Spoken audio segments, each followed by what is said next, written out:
सभी बालकों और बालिकाओं को मेरा प्यार भरा नमस्कार। आज हम लोग चैप्टर 1 वैद्युत आवेश और क्षेत्र के एमसीक्यूज करने वाले हैं, यानी कि बहुविकल्पीय प्रश्न हम लोग आज हल करने वाले हैं।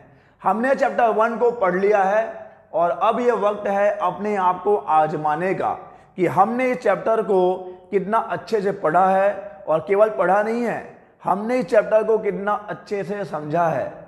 मैं हमेशा ये कहता हूं कि आपने चीज़ों को कितना अच्छे से पढ़ा है, आपने चीज़ों को कितना अच्छे से जाना है। अगर ये परखना है तो आपको क्वेश्चन से सवाल करने चाहिए, आपको सवाल हल करने चाहिए।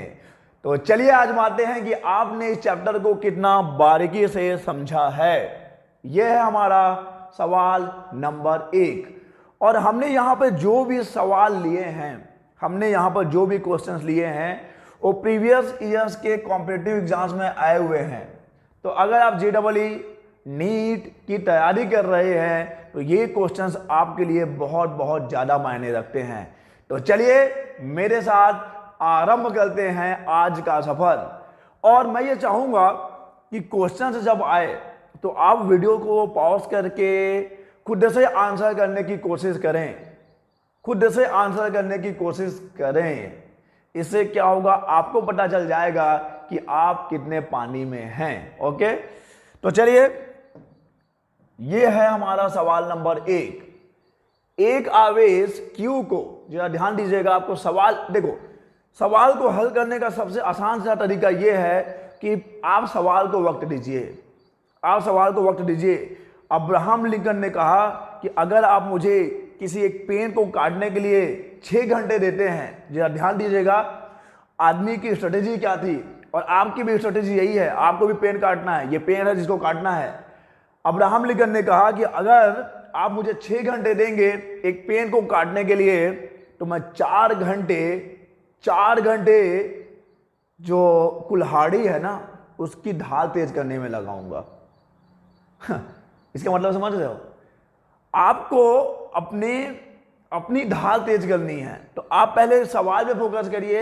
आंसर तो चुटकियों में आता है बच्चा, आंसर टाइम नहीं लेता।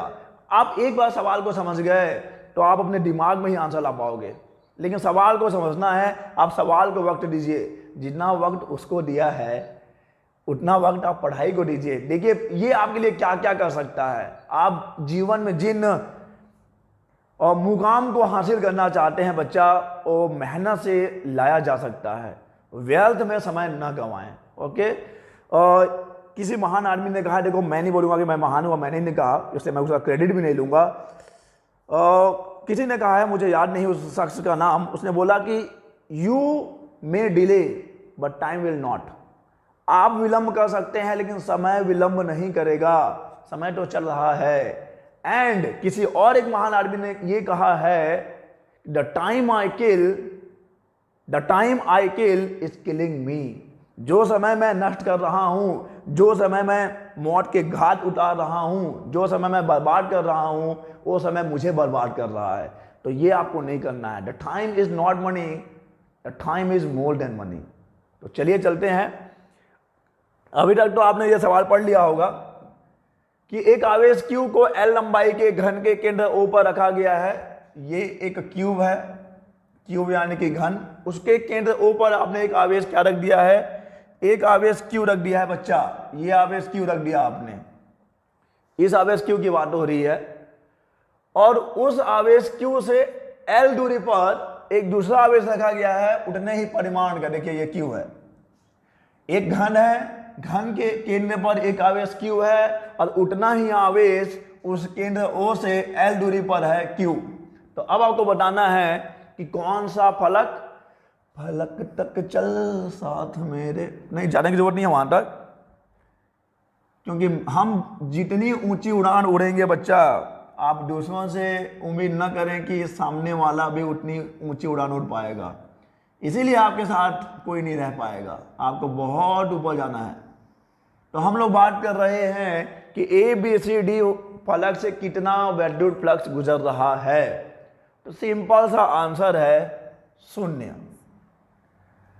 क्यों है लेकिन 0, 0 क्यों होगा? आंसर अब ये है, देखिए यहां पर आप केवल आंसर को पढ़ने नहीं आए हैं, आपको आंसर यहां पर टिक करके आगे नहीं बढ़ना है।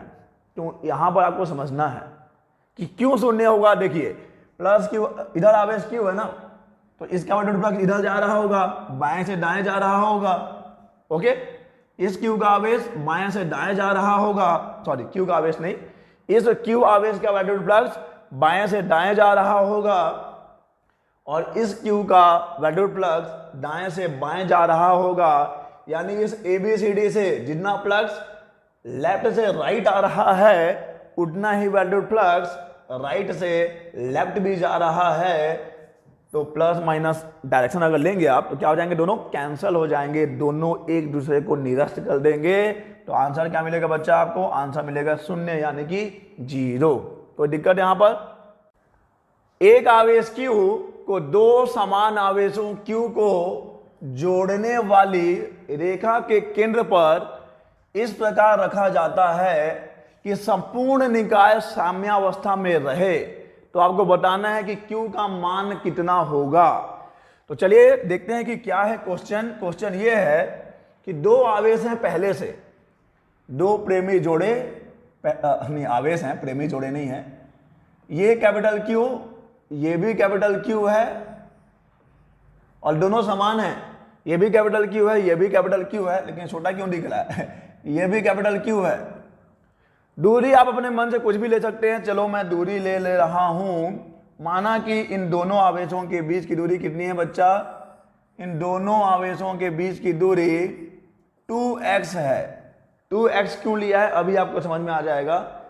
ओके, आप x भी ले सकते हो, लेकिन x लोगे तो आपको पता है कि इस आवेश को कहां रखना है, इन दोनों आवेशों के बीच में रखना है। एक तीसरा आवेश स्मॉल q इन दोनों आवेशों के बीच में रखना है। और कमाल देखिए, क्वेश्चन के अकॉर्डिंग इन दो आवेशों के बीच जब आप तीसरे आवेश को रख रहे हैं तो भी निकाय क्या है, संतुलन की अवस्था में है, साम्यावस्था में है। यानी कि एक लव स्टोरी में तीसरे के आ जाने से भी कोई फर्क नहीं पड़ रहा है। ऐसा तो रियल लाइफ में मुमकिन नहीं है दोस्त। अगर दो लोगों के बीच में कोई तीसरा शख्स आ जाए तो फिर चौपट हो जाती है प्रेम कहानी।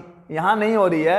यहां पर क्वेश्चन के अकॉर्डिंग, क्वेश्चन के अनुसार दो आवेशों के बीच एक तीसरे आवेश के आ जाने से भी चीजें क्या हैं, साम्यावस्था में हैं। और कोई भी निकाय अगर साम्यावस्था में है, कोई भी सिस्टम अगर इक्विलिब्रियम में है, इसका मतलब क्या है कि उस निकाय पर लगने वाला कुल बल 0 होना चाहिए। तो बीच में रखा है ना आवेश को, यानी यहां से ये x डिस्टेंस पे होगा, यहां से भी x डिस्टेंस पे होगा। किसी भी एक आवेश पे लगने वाला कुल बल क्या होगा, 0 होगा। तो मैं इस पे लगने वाला बल निकाल लेता हूं। तो इस Q आवेश पे बल लगेगा इस Q आवेश के कारण, इस Q आवेश पे बल लगेगा इस Q आवेश के कारण, और उसी Q आवेश पे बल लगेगा इस Q आवेश के कारण भी। और दोनों का योग क्या होना चाहिए, 0 होना चाहिए, 0 होना चाहिए। Net force must be 0। अगर कोई सिस्टम, अगर कोई निकाय संतुलन की अवस्था में है, साम्यावस्था में है, तो नेट बल क्या होता है, नेट बल यानी कि कुल बल या परिणामी बल क्या होना चाहिए, 0 होना चाहिए। ओके चलिए, तो क्या मेरे को इसका फॉर्मूला नहीं मालूम है क्या, पूरा बचपन बीत गया कूलॉम लॉ लिखते लिखते, कूलॉम का नियम 1/4πε0। ये भी Q है, ये भी Q है, तो Q का स्क्वायर हो जाएगा, डिस्टेंस 2x है, उस 2x का स्क्वायर हो जाएगा इज इक्वल टू, इसके और इसके बीच कितना बल लगेगा, 1/4, सॉरी प्लस है यहाँ पे, 4πε0 है, ये Q है, ये Q है, तो Q बाई कितना बच्चा, ये हो जाएगा x का स्क्वायर इज इक्वल टू 0। अभी हमने इसको x लिया होता, Q और Q को x लिया होता तो दूरी x हो जाती।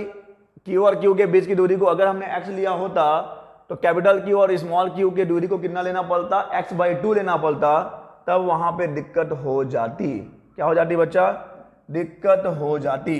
ठीक है, यहां से यहां की दूरी कितनी है, अगर x लोगे तो इसको x/2 लेना पड़ेगा, उसमें भी हो जाता है। अच्छा कोई दिक्कत नहीं होगा, बस फिर x/2 सॉल्व करने में थोड़ी सी प्रॉब्लम होती है, हालांकि आपको प्रॉब्लम क्यों होगी। तो चलिए अब यहाँ पे चलते हैं, सॉल्व कर लेते हैं। क्यू का मान निकालना है आपको, स्मॉल क्यू का मान निकालना है। देखो 1/4πε0, 1/4πε0 और क्यू, कैपिटल क्यू कॉमन निकलेंगे, उधर जाके 0 हो जाएंगे, तो आगे बच जाएगा क्यू बाई ये हो जाएगा 4x² प्लस यहाँ स्मॉल क्यू बच गया है, x² बच गया है और ये 0 हो गया। ओके, तो अब चलें आगे, चलिए आगे चलते हैं। यहां से q upon x² is equal to ये जाएगा उस साइड को, तो क्या हो जाएगा -q अपॉन 4x² हो जाएगा। तो यहां से x का तो कहानी खत्म हो गया, x का कहानी खत्म हो गया। ये हो गया q is equal to -q/4, q is equal to आ गया -q/4, तो answer is this one, q is equal to -q/4। बच्चा आप इसको x भी ले सकते हो, इसको x/2 भी ले सकते हो, आपको आंसर सेम मिलेगा, कोई दिक्कत नहीं है। ओके, डरने वाली बात नहीं है। चलिए आगे बढ़ेंगे।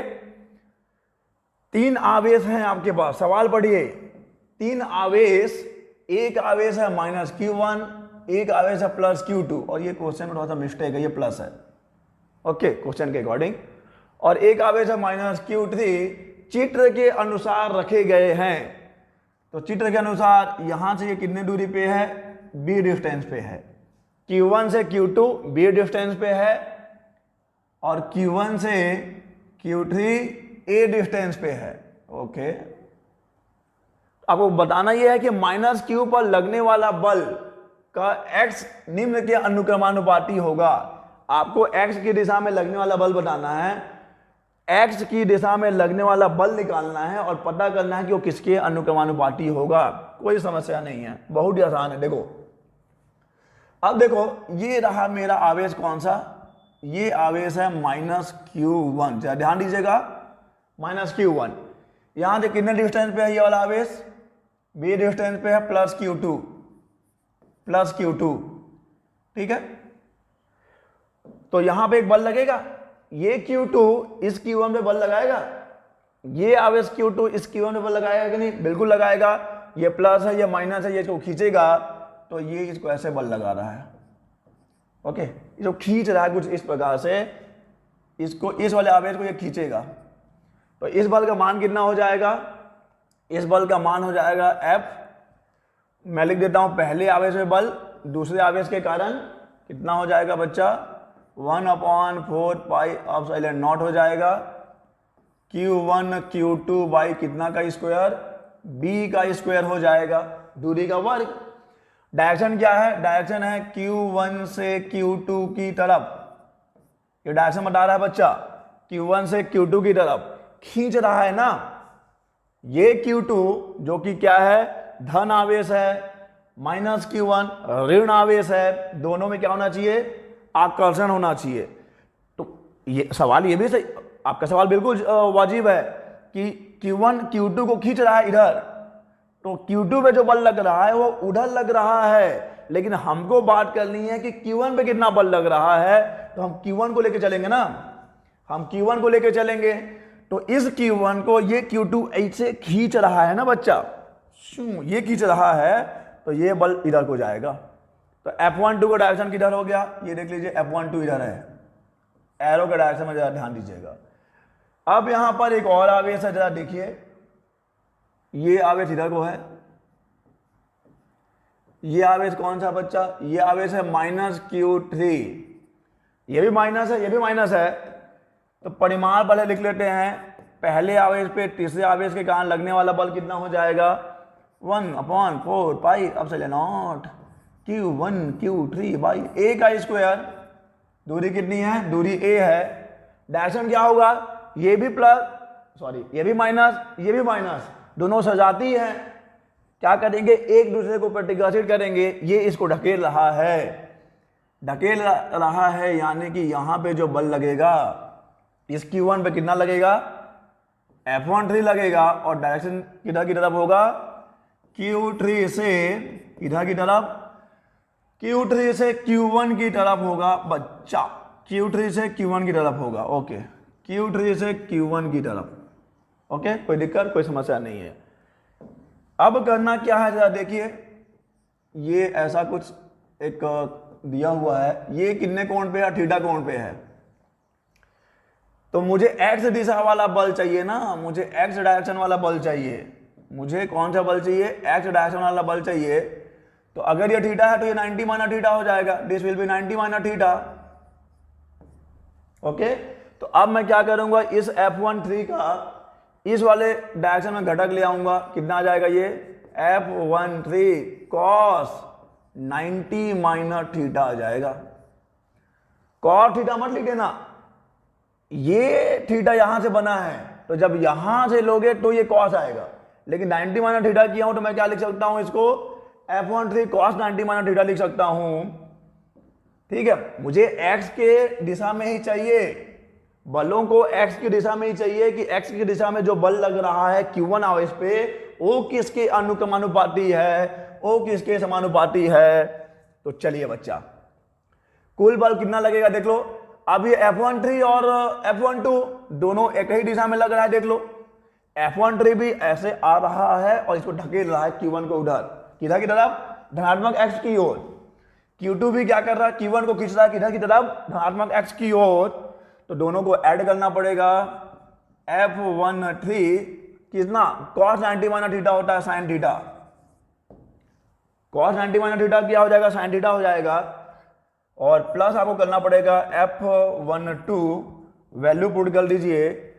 नेट बल निकाला हूं मैंने, कुल बल को लिख देता हूं F पहले आवेश पे लगने वाला बल, पहले आवेश पे लगने वाला बल, वो भी किसकी दिशा में, x के डायरेक्शन में लगने वाला बल ना बच्चा, x के डायरेक्शन में लगने वाला बल। वैल्यू पुट कर तो और क्या ही दिक्कत है, 1/4 pi epsilon not Q1 Q3 upon a का स्क्वायर, साथ में साइन थीटा गिफ्ट में मिला है बच्चा, plus 1/4 pi epsilon not Q1 Q2 upon कितना, b का स्क्वायर। ठीक है, जगह की कमी नहीं है, हम जगह बना लेते हैं, हम जगह बना लेते हैं बच्चा, जगह बना लेते हैं हम। चलें, तो कितना हो जाएगा, 1/4 पाई एप्सिलॉन नॉट कांस्टेंट है, बाहर आ जाएगा।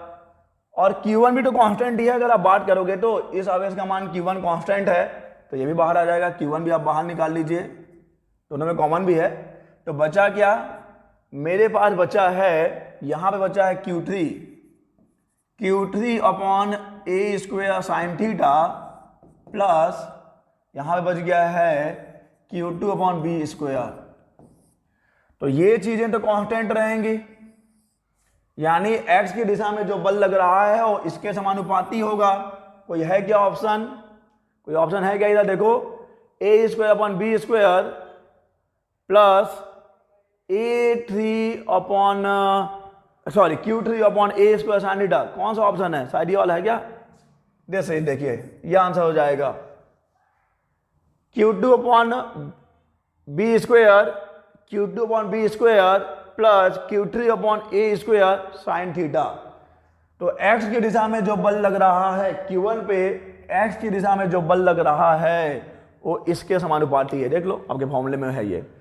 तो जो क्वेश्चंस आपको हार्ड लगते हैं, जो सवाल आपको कठिन लगते हैं, वो है नहीं, आपको बस सॉल्व करना है, आपको बस स्टार्ट करना है यार, स्टार्ट करेंगे खत्म हो ही जाएगा। चलिए आगे चलते हैं। समान त्रिज्याओं के दो गोलाकार चालकों पर आवेश की समान मात्रा है।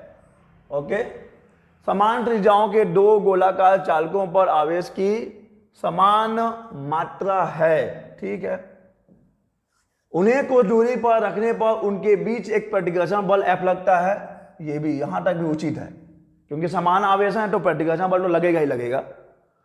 उतनी ही त्रिज्या वाले एक अन्य अनावेशित चालक का संपर्क पहले B से और फिर C से कराते हैं। यानी पहले जो गोला दिया गया है, पहले जो गोला यहां पे है एक, और उससे कुछ दूरी पे गोला यहां पे है एक।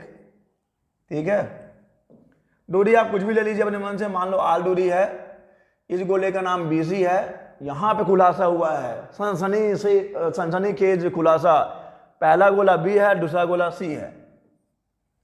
तो इन दोनों गोलों के बीच बल लग कितना रहा होगा, इन दोनों गोलों के बीच कितना बल लग रहा होगा, मान लो, अच्छा आवेश कितना है, आवेश की मात्रा समान है, तो अगर इस पे क्यू आवेश है तो इस पे भी क्यू आवेश होगा, तो पहले जो बल लग रहा है 1/4 पाई एप्सिलॉन नॉट हो जाएगा।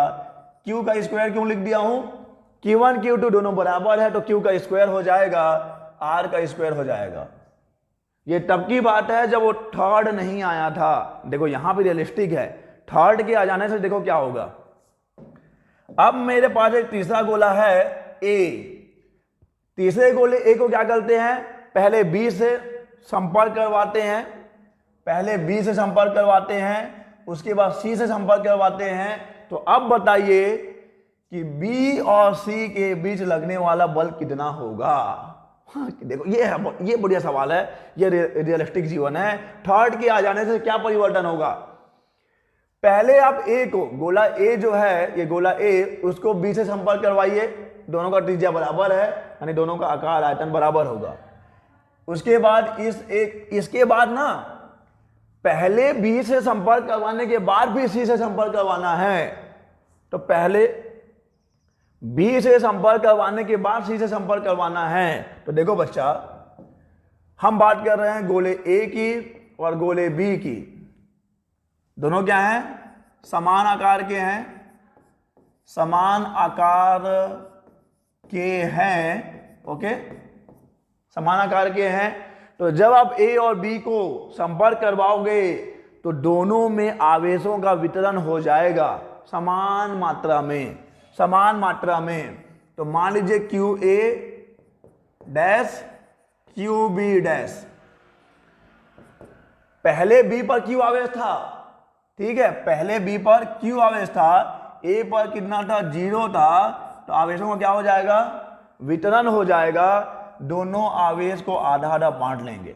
हालांकि बी को नुकसान हुआ है, लेकिन प्रकृति का खेल है भाई, नियति का खेल है।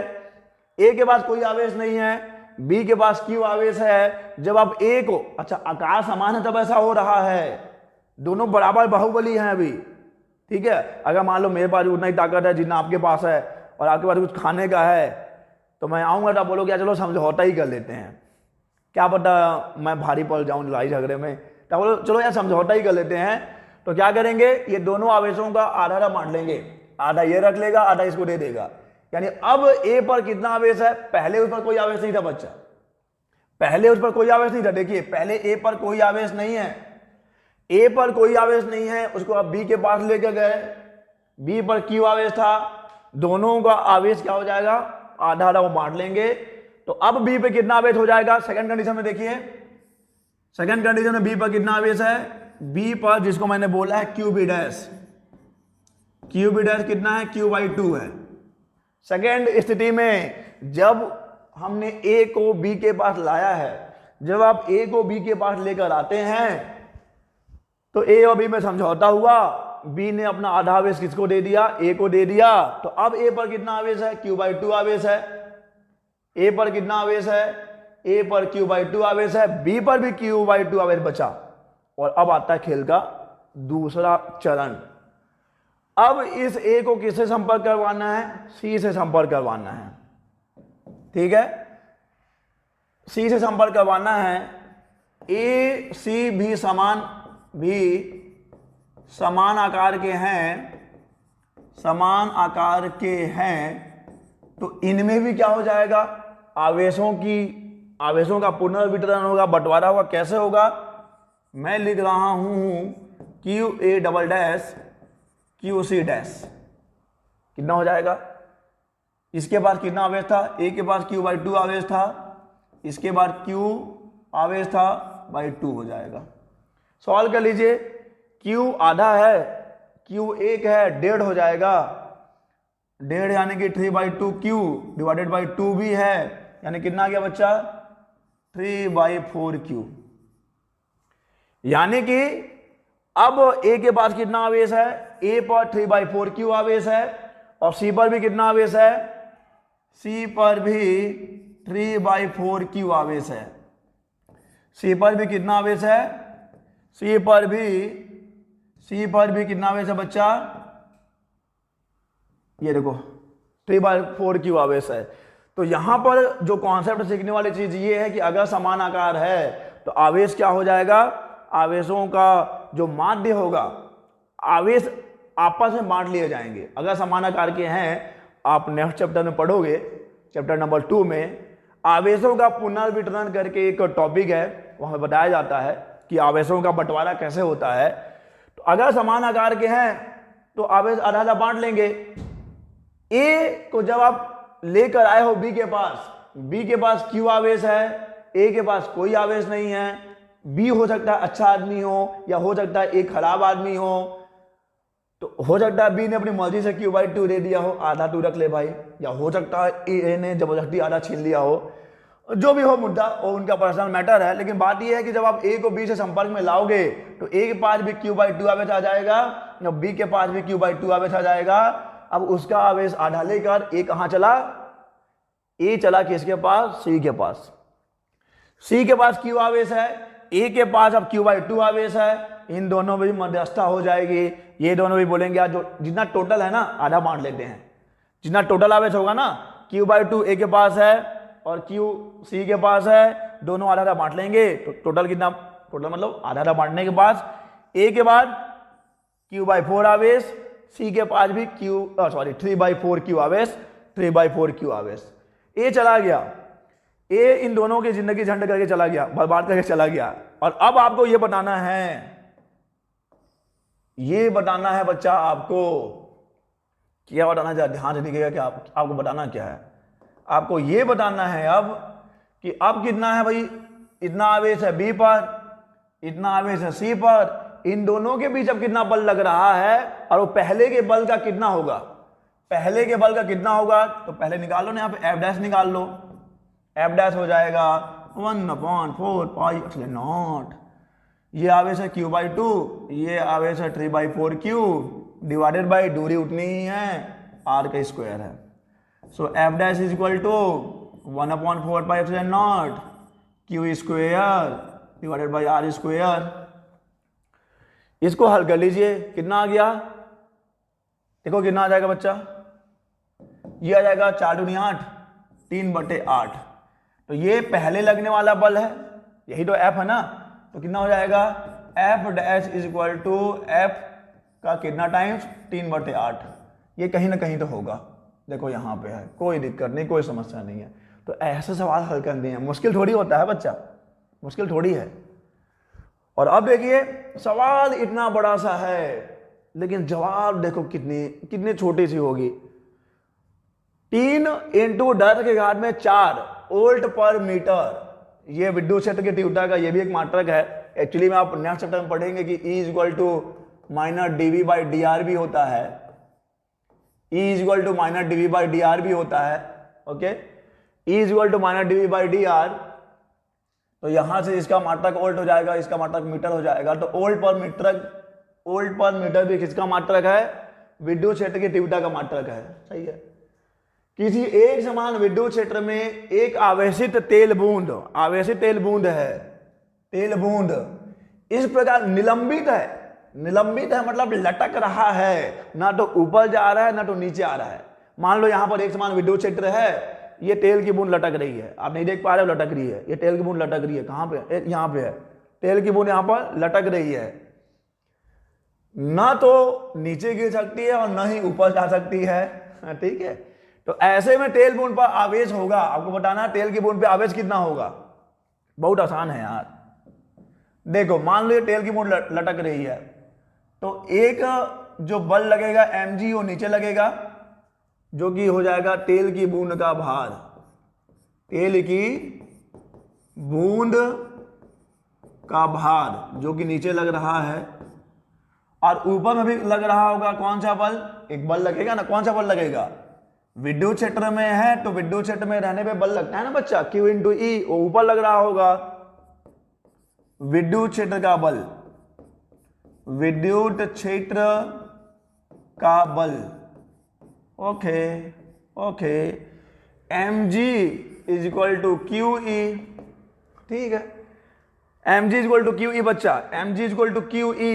चलिए यहां से आप आराम से सॉल्व कर सकते हैं कि Q का मान कितना होगा, Q इक्वल टू हो जाएगा m into g upon E. Q equal to हो जाएगा m g upon E. M का मान दिया हुआ है, बूंद का मान देखो कितना है 9.9 इंटू 10 के घात में -15 है। और जी का मान कितना है बच्चा, जी का मान 10 ही दे दिया, अच्छा है 10 दे दिया है, 9.8 नहीं दिया। ई का मान कितना है, ई का मान है 3 इंटू 10 के घात में 4। सही है, अच्छा है, बहुत अच्छा है। ये -15 है, ये -15 है, ये 10 के घात में 1 है, तो -15 और 1 कितना हो जाएगा, -14 हो जाएगा। ये ऊपर जाके और माइनस होगा, 10 के घात में जाके और माइनस होगा तो -18, तो सब में -18 दिया है, तो 10 के घात में -18 आ गया। ये इतना तो आप सॉल्व कर लेते होगे।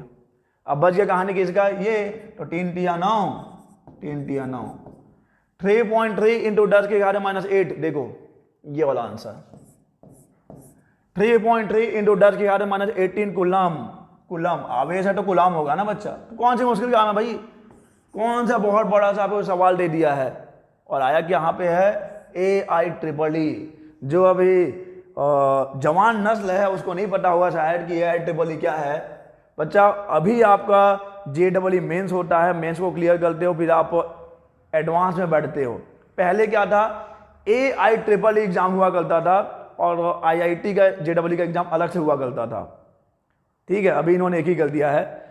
तो आप अभी समझ सकते हो कि अभी जो आपका JEE मेंस है ना, मेंस इसके इक्विवेलेंट में है, JEE मेंस इसके इक्विवेलेंट में है। चलिए भाई अब इसकी बात करते हैं। काफी जगह ले लिया है, तुम ही इतना जगह ले लोगे तो हम सवालों कहाँ करेंगे, हम अपना जौहर कहाँ दिखाएंगे। चलिए भाई सवाल पढ़िए। कोई आवेशित गेंद, ये आवेशित गेंद की बात हो रही है, देखो ये है मेरा आवेशित गेंद बी, इसका नाम बी है, किसी सिल्क की डोरी ऐसे से लटक रही है। इस वाले डोरी की बात किए हैं।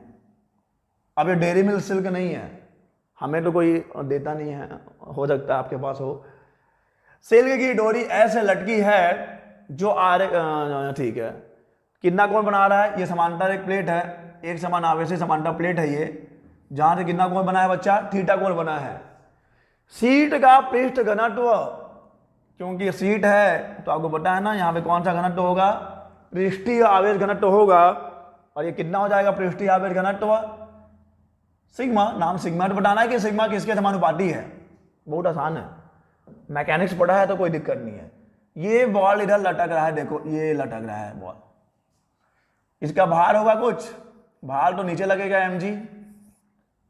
और ये देखिए ये है धनावेश, इसको प्रतिकर्षित कर रहा होगा विद्युत क्षेत्र, उसका इधर की तरफ जा रहा होगा, तो इधर की तरफ बल लग रहा होगा। कितना बल लगता है, ये विद्युत क्षेत्र के कारण Q इंटू ई बल लगेगा। अब सवाल ये है कि ई क्या होगा बच्चा, ई कितना होता है, एक समान आवेशित अनंत समतल चादर के कारण विद्युत क्षेत्र कितना होता है, सिग्मा अपॉन 2 एप्सिलॉन नॉट हो जाएगा। तो आप यहाँ पे रख सकते हैं sigma into Q divided by 2 epsilon not. Okay, इधर लग रहा है, भार नीचे लग रहा है। अब एक टेंशन भी तो होगा, किसको, टेंशन आपको नहीं है, टेंशन इस डोरी में टेंशन टी होगा। इसके दो घटक मिलेंगे, एक इधर की तरफ और एक इधर की तरफ। इतना मैकेनिक्स तो आपने पढ़ा ही होगा बच्चा। जब आप कॉम्पिटिटिव एग्जाम में बैठते हैं तो भी चैप्टर की बाधाएं खत्म हो जाती हैं, क्लास की बाधाएं खत्म हो जाती है। ये नहीं कि क्लास 12 का क्वेश्चन है तो 12 का ही कॉन्सेप्ट लगेगा, 11 का है तो 11 का ही कॉन्सेप्ट लगेगा। ये सारी सीमाएं नष्ट हो जाती हैं। बस मकसद ये है कि सवाल हल करना है कैसे भी करके। ये टी थीटा हो जाएगा, क्यों थीटा हो जाएगा देख लो, ये थीटा है तो एकांतर कोण ये भी थीटा हो जाएगा। तो इधर मिलेगा टी कॉस थीटा, इधर मिलेगा टी साइन थीटा, और सब कुछ साम्यावस्था में है, यानी कि टी साइन थीटा किसके इक्वल है बच्चा, T sine theta sigma Q upon 2 epsilon not है। कोई दिक्कत, अरे जितना बल इधर उतना बल इधर को भी लगेगा, जितना बल ऊपर उतना बल नीचे को भी लगेगा। तो ऊपर लग रहा है टी कॉस थीटा, नीचे लग रहा है mg, दोनों का भाग दे दो यार, टी से टी कट गया, साइन अपॉन कॉस कितना आ जाएगा, टेन थीटा आ जाएगा, कुछ कट रहेगा, कट तो कुछ नहीं रहा है, सिग्मा क्यू और ये हो जाएगा 2 एप्सिलॉन नॉट mg आ जाएगा। Q कांस्टेंट है, 2 कांस्टेंट है, एप्सिलॉन नॉट कांस्टेंट है, m भी कांस्टेंट है, g भी कांस्टेंट है, यानी कुल मिला के देखोगे तो सिग्मा किसके समानुपाती है? सिग्मा tan थीटा के समानुपाती है। कितना आसान हो जाता है अगर आपको चीजें पता हैं तो। अगर आपने मेहनत करी है, अगर आपने शुरू से अच्छे से पढ़ाई की है तो आपको कहीं भी कोई समस्या नहीं होगा। लेकिन अगर आप सालों साल बेफिक्र रहे, आपका कोई गोल नहीं रहा, कोई मकसद नहीं रहा, और अचानक एडी से उठ खड़े होते हैं और बोलते हैं कि मेरे को तो नीट निकालना है, मेरे को तो JEE करना है, तो कैसे संभव है? कोई भी लक्ष्य एक दिन में आप प्राप्त नहीं कर सकते, उसके लिए वक्त देना होगा। जैसे किसी को पाने के लिए वक्त देना पड़ता है ना बच्चा, समय देते हो ना, बहुत लोगों को आपने पाया होगा और खो भी दिया होगा। लेकिन अगर आप अपने लक्ष्य को पाओगे ना तो वो लक्ष्य आपको कहीं खोने नहीं देगा। तो इसीलिए आप लक्ष्य पे फोकस करिए, ना कि इधर उधर की चीजों पर। और अब देखिए यहां पर क्या है, यहां पर 2 आवेश है मेरे पास, एक प्लस क्यू है, एक माइनस क्यू है, मतलब प्लस 8q है और माइनस 2q है। 2 बिंदु आवेश क्रमशः कहां पे हैं? x = 0 तथा x = L पर स्थित हैं। x अक्ष पर उस बिंदु की स्थिति जहां पर इन दोनों आवेशों के कारण नेट विद्युत क्षेत्र 0 है। कोई दिक्कत नहीं है, ऐसा बना लो ना, कुछ बना लो ऐसा। ये x 0 हो जाएगा और मान लो कि ये इसी को ले लो, चलो x = L हो जाएगा। x = 0 पे कौन सा आवेश है? इसकी जरूरत नहीं है अपने को। यहां पे कौन सा आवेश है? यहां पे प्लस 8q आवेश है और यहां पर माइनस 2q आवेश है। तो अब बताना है एक ऐसी स्थिति जहां पर इन दोनों आवेशों के कारण नेट विद्युत क्षेत्र क्या होगा? 0 होगा। तो चलो मान लेते हैं कि यहां से, मतलब एक ऐसे, यहां से अपने को बताना है, एक्चुअली में यहां से बताना है। चलो एक ऐसा कोई बिंदु होगा, कोई भी बिंदु मुझे नहीं मालूम, P है, चलो बिंदु P है, जहां पर इन दोनों के कारण विद्युत क्षेत्र क्या है? 0 है, 0 है। तो इस बिंदु P पर हम मान लेते हैं कि विद्युत क्षेत्र इन दोनों के कारण 0 होगा, यानी परिणामी विद्युत क्षेत्र 0 है। तो पहले इस वाले आवेश का विद्युत क्षेत्र यहां पर निकाल लीजिए, फिर इस वाले आवेश का यहां पर विद्युत क्षेत्र निकाल लीजिए, और दोनों का योग क्या होना चाहिए? 0 होना चाहिए। चलो निकाल लेते हैं। चलो मान लेते हैं कि ये जो आपका बिंदु है वो x 0 से कितने दूरी पे है? x दूरी पर है। तो यहां पे कितना हो जाएगा? 1/4 pi epsilon not 8q divided by कितना? x का स्क्वायर। मैं केवल इसको बिंदु आवेश मांग रहा हूं, मैं बिल्कुल ये नहीं बोल रहा हूं कि वैद्युत द्विध्रुव है कि क्या है, मुझे उससे कोई मतलब नहीं है। मुझे ही मालूम है कि यहां पे एक बिंदु आवेश है, x = 0 पर, x = L पर एक बिंदु आवेश है, ओके। और इस वाले आवेश 8q से x दूरी पर एक बिंदु P है, वहां पर विद्युत क्षेत्र इतना होगा, और क्योंकि ये धन आवेश है तो इसका विद्युत क्षेत्र इधर होगा। कोई दिक्कत? ओके। अब इस वाले आवेश का विद्युत क्षेत्र किधर है देख लो, और कितना होगा? 1/4 पाई एप्सिलॉन नॉट होगा, और माइनस 2q डिवाइडेड बाई, क्योंकि माइनस आवेश है तो ले लीजिए माइनस, कितना भाई, कितना दूरी कितना हो जाएगा? x - L का स्क्वायर हो जाएगा। दोनों का सम क्या होना चाहिए? दोनों का सम 0 होना चाहिए। यही सवाल बोलता है कि विद्युत क्षेत्र क्या है? 0 है। जब आप इसको सॉल्व करेंगे, बहुत मुश्किल नहीं है सॉल्व करना, आप आसानी से सॉल्व कर लेंगे। तो आप इसको सॉल्व कर लीजिएगा तो यहां पे आपको मिल जाएगा x = 2L। बिल्कुल आसानी से आप सॉल्व करेंगे, बिल्कुल मिल जाएगा। कुछ नहीं करना है, 1/4 pi epsilon not, 1/4 pi epsilon not और q कॉमन आएगा, उधर जाके गुणा होगा, 0 हो जाएगा। बचेगा क्या? 8/x² प्लस यहां बच जाएगा -2/x - L का स्क्वायर। सॉल्व कर लीजिएगा। देखिए वैसे भी बहुत सारे क्वेश्चन है यहाँ पर, अगर मैं ये ऐसे इक्वेशन सॉल्व करने में समय जाया करता रहा फिर 5-6 घंटे लग जाएंगे। आप इसको सॉल्व कर लीजिएगा, और अगर कोई डाउट होगा तो नीचे कमेंट बॉक्स में कमेंट करिएगा। चलिए अब यह है अगला सवाल। किसी असमान विद्युत क्षेत्र से 30 डिग्री के कोण पर एक वैद्युत द्विध्रुव रखा हुआ है। असमान विद्युत क्षेत्र है बच्चा, असमान, ओके। वैद्युत द्विध्रुव रखा हुआ है, द्विध्रुव अनुभव करेगा। आपको बताया गया था आपको बताया गया था कि जब भी कोई वैद्युत द्विध्रुव एक समान विद्युत क्षेत्र में होता है तो उस पर केवल और केवल बल आघूर्ण लगता है और नेट बल शून्य होता है। अगर एक समान विद्युत क्षेत्र में रखोगे किसी वैद्युत द्विध्रुव को तो उस पर केवल और केवल क्या लगेगा, उस पर केवल और केवल बल आघूर्ण लगेगा, नेट बल शून्य होता है, परिणामी बल शून्य होता है, कोई स्थानांतरीय बल नहीं लगता। लेकिन यहां पे बात किसकी हो रही है, यहां पे बात हो रही है असमान विद्युत क्षेत्र की। यहां पे बात हो रही है असमान विद्युत क्षेत्र की। असमान विद्युत क्षेत्र में रखोगे तो बल आघूर्ण तो लगेगा ही लगेगा, साथ में एक स्थानांतरीय बल भी लगेगा। ये तो एकदम फैक्ट से क्वेश्चन आ गया जो आपको बताया गया था। ओके, तो अगर असमान विद्युत क्षेत्र में रखेंगे तो क्या क्या लगेगा, बल आघूर्ण भी लगेगा और एक स्थानांतरीय बल भी लगेगा। चलिए अगला सवाल। कैपिटल आर त्रिज्या एक पतले गोलीय कोश है यानी कि खोखला गोला है। गोलीय कोश यानी कि खोखला गोला है, स्फेरिकल शेल है। क्यू समान रूप से वितरित है। निम्नलिखित में से कौन सा ग्राफ बताओ। चलो, ये जब हमने एक समान आवेशित खोखले गोले के लिए विद्युत क्षेत्र ज्ञात किया था तो वहां पर आपको बताया गया था कि दूरी के साथ विद्युत क्षेत्र की तीव्रता में क्या परिवर्तन होता है। क्योंकि खोखला है, खोखले चालक के अंदर विद्युत क्षेत्र क्या होगा, 0 होगा। तो आंसर क्या हो जाएगा, बी। और कुछ करना ही नहीं है। खोखले देखो आर के अंदर ये केंद्र है और ये उसका सतह है, ये केंद्र है, ये उसका सतह है।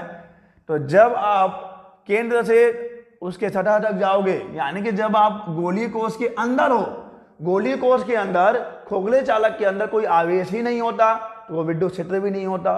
बाहर में विद्युत क्षेत्र कितना होता है, E = 1/4 πε0 Q/r²। दूरी के वर्ग के व्युत्क्रमानुपाती है यानी ये कुछ इस प्रकार से कम होगा। तो आंसर आपका बी है। ओके, चलिए नेक्स्ट चलते हैं। त्रिज्या कैपिटल आर और कुल आवेश कैपिटल क्यू वाले एक ठोस गोले पर आवेश घनत्व तो कितना है देख लो। आवेश घनत्व तो कांस्टेंट नहीं है, वो बदल रहा है दूरी के साथ। ρr = Q/πr4.r। यह आवेश घनत्व का वितरण ऐसा है। तो गोले के केंद्र से r1 दूरी पर गोले के अंदर एक बिंदु पर विद्युत क्षेत्र की तीव्रता होगी। बहुत आसान है। देखो आपके पास एक गोला है यार, याद रखिएगा ये वृत्त नहीं है, मैं बार बार बता रहा हूं, ये गोला है।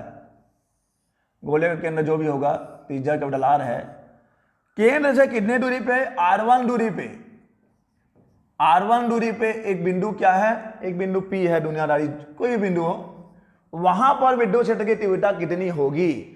तो बच्चा आपको बताया गया था कि विद्युत क्षेत्र क्या होता है, 1/4 πε0 Q/r² होता है। यहां पर दूरी r1 है, यहां पर दूरी कितनी दी है, r1 का स्क्वायर दी है। अब बस मसला ये है कि Q का मान कितना होगा, Q का मान कितना होगा, क्योंकि Q यहीं पर नहीं है, बिंदु आवेश नहीं है Q इस पूरे गोले में बिखरा हुआ है और आवेश घनत्व भी कांस्टेंट नहीं है। आवेश घनत्व भी क्या है, दूरी के साथ परिवर्तित हो रहा है। आपको निकालना पड़ेगा कि ये जो मैं एक R1 जो एक गोला बनेगा उस R1 गोले के अंदर कितना आवेश है। तो कैसे निकालेंगे आप, बहुत आसानी से निकाल लेंगे। मैं क्या करता हूं, ये दिया गया गोला है ना बच्चा, देखिएगा टेक्निक क्या है, तकनीक क्या है, तकनीक पे फोकस करिए आप। ओके, मैं यहां पर एक स्मॉल आर त्रिज्या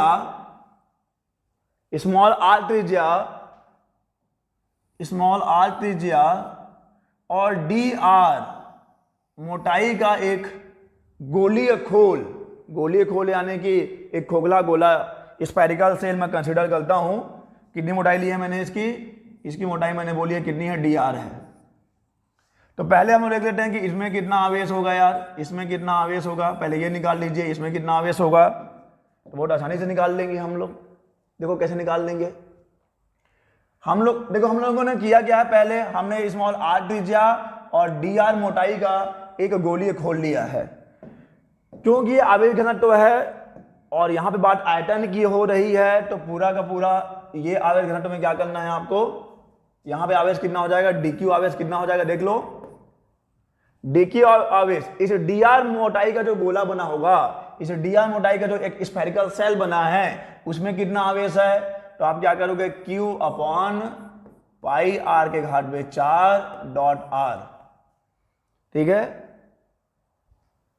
आवेश घनत्व वितरण है क्योंकि यहां पे ठोस गोले की बात हो रही है, तो पूरे आयतन में वितरित है, और आयतन में वितरित है तो आप आयतन आवेश घनत्व की बात कर रहे हो, यह आयतन आवेश घनत्व है, तो आप क्या करेंगे इसके आयतन का इंटू कर दीजिए कि इसका आयतन कितना है, कितना आयतन होगा, इसका एरिया ले लो, एरिया हो जाएगा 4 पाई आर स्क्वायर और मोटाई से इंटू कर दीजिए तो इसका आयतन आ जाएगा। किसके आयतन की बात हो रही है बच्चा, इसके आयतन की बात हो रही है, देखो ये आयतन की बात हो रही है, ये जो आयतन हम बोल रहे हैं ना, इस आयतन की बात कर रहे हैं हम लोग, इसका आयतन हमने निकाला है।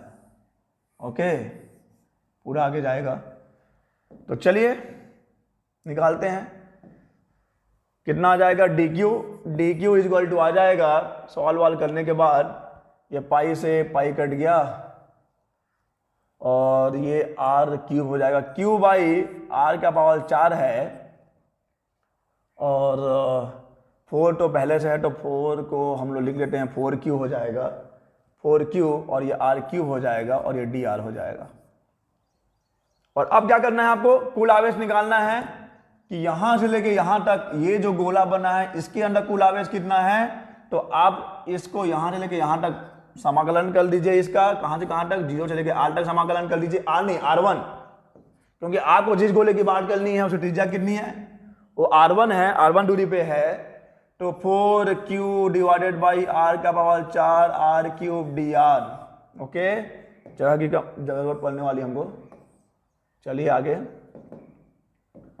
तो ये हो जाएगा 4 कांस्टेंट है, r का पावर भी कांस्टेंट है, r कांस्टेंट है ना बच्चा, कैपिटल Q भी कांस्टेंट है, r क्यूब कितना हो जाएगा, r क्यूब हो जाएगा r का पावर 4 डिवाइडेड बाई 4, और कहां से कहां तक जाना है, 0 से r1 तक जाना है, तो कितना आ जाएगा, ये 4 और 4 खत्म हो गया, तो Q डिवाइडेड बाई r के घात में 4 आ गया और ये हो जाएगा r1 का पावर 4 आ जाएगा।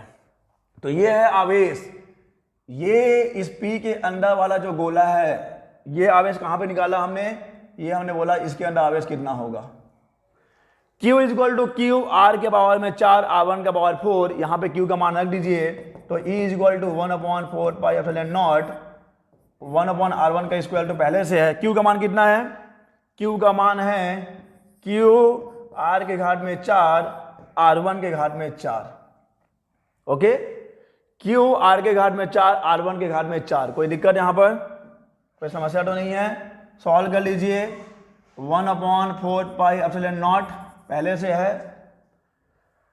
और r के घात में 4 भी है, देख लो r के घात में 4 भी है, ओके, q भी है, ऊपर q भी है, ये r1 का स्क्वायर है, ये r1 का पावर 4 है, तो क्या बच जाएगा, r1 का पावर स्क्वायर बच जाएगा, ये आंसर हो जाएगा, देख लीजिए 1/4 pi epsilon not q upon r के घात में 4 r1 का स्क्वायर, ये है आंसर आपका। जीरो बिल्कुल नहीं करना, खोखला नहीं है, ठोस गोला है, ठीक है। तो आपने किया क्या है, आपको इस एक ठोस गोला दिया है जिसकी त्रिज्या कैपिटल R है, उसका आवेश घनत्व वितरण कुछ इस प्रकार से है, Q अपॉन पाई R के घात में 4 डॉट R से दिया जाता है। R1 दूरी पे कोई बिंदु P है, वहां पे बिंदु क्षेत्र ज्ञात करना है। तो आपको करना क्या, पर ये आवेश निकालना है बच्चा कि यार इसके अंदर आवेश कितना है, इसके अंदर जो आवेश होगा वही उसको क्या करेगा, वही उस पर बिंदु क्षेत्र लगाएगा। तो हमने पूरी संघर्ष किसके लिए करी है, आवेश के लिए करी है। तो ये है हमारा अगला सवाल, P द्विध्रुव आघूर्ण वाले वैद्युत द्विध्रुव के लंबवत विभाजक रेखा पर। तो चलिए आपके पास एक वैद्युत द्विध्रुव है जिसका कि द्विध्रुव आघूर्ण कितना है, P है, उसके लंबवत विभाजक से आपको याद आ गया होगा कि हम लोग कौन सी स्थिति की बात कर रहे हैं। लंबवत पे एक बिंदु रेखा पर एक बिंदु Q है, देखिए आवेश नहीं है, बिंदु Q है बच्चा, ये आवेश नहीं है, ये बिंदु Q है, यदि बिंदु Q की द्विध्रुव से दूरी स्मॉल r है, यानी ये दूरी स्मॉल r है जो कि द्विध्रुव की तुलना में बहुत ही अधिक है, यानी कि ये हम लोग कौन सा कंडीशन लगाएंगे यहाँ पे, r is greater than L, तो बिंदु Q पर विद्युत क्षेत्र अनुक्रमानुपाती होगा।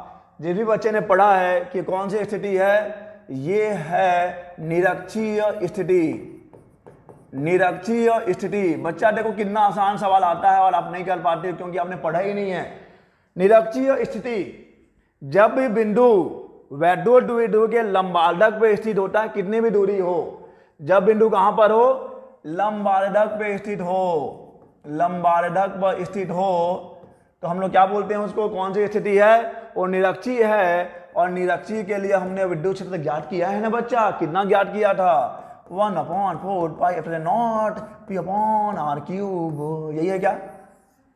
निरक्षीय के लिए विद्युत क्षेत्र की तीव्रता यही है क्या, तो देख लो E किसके समानुपाती है, P के समानुपाती है, E किसके व्युत्क्रमानुपाती है, R के व्युत्क्रमानुपाती है, तो आंसर क्या हो जाएगा, D हो जाएगा। और अब हमें अपनी स्पीड बढ़ानी होगी, जल्दी जल्दी करना पड़ेगा, बहुत सारे सवाल हैं भाई। M द्रव्यमान तथा Q आवेश, जल्दी स्पीड अप, बेल्ट बांध लो, लाइट की स्पीड से आगे बढ़ना है।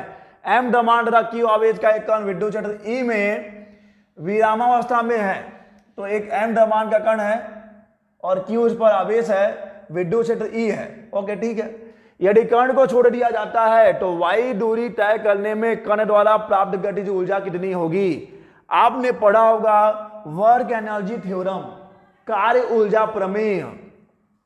कार्य ऊर्जा प्रमेय क्या होता है, किया गया कार्य is equal to change in energy, गतिज ऊर्जा में परिवर्तन, किया गया कार्य इज इक्वल टू गतिज ऊर्जा में परिवर्तन, यानी कि क्या होगा, कण पर देखो कण को छोड़ दिया गया है, y दूरी तय करने में उसमें विस्थापन हुआ है ना, तो क्या हो जाएगा बच्चा, कार्य इज इक्वल टू हो जाएगा गतिज ऊर्जा, कार्य इज इक्वल टू हो जाएगा गतिज ऊर्जा।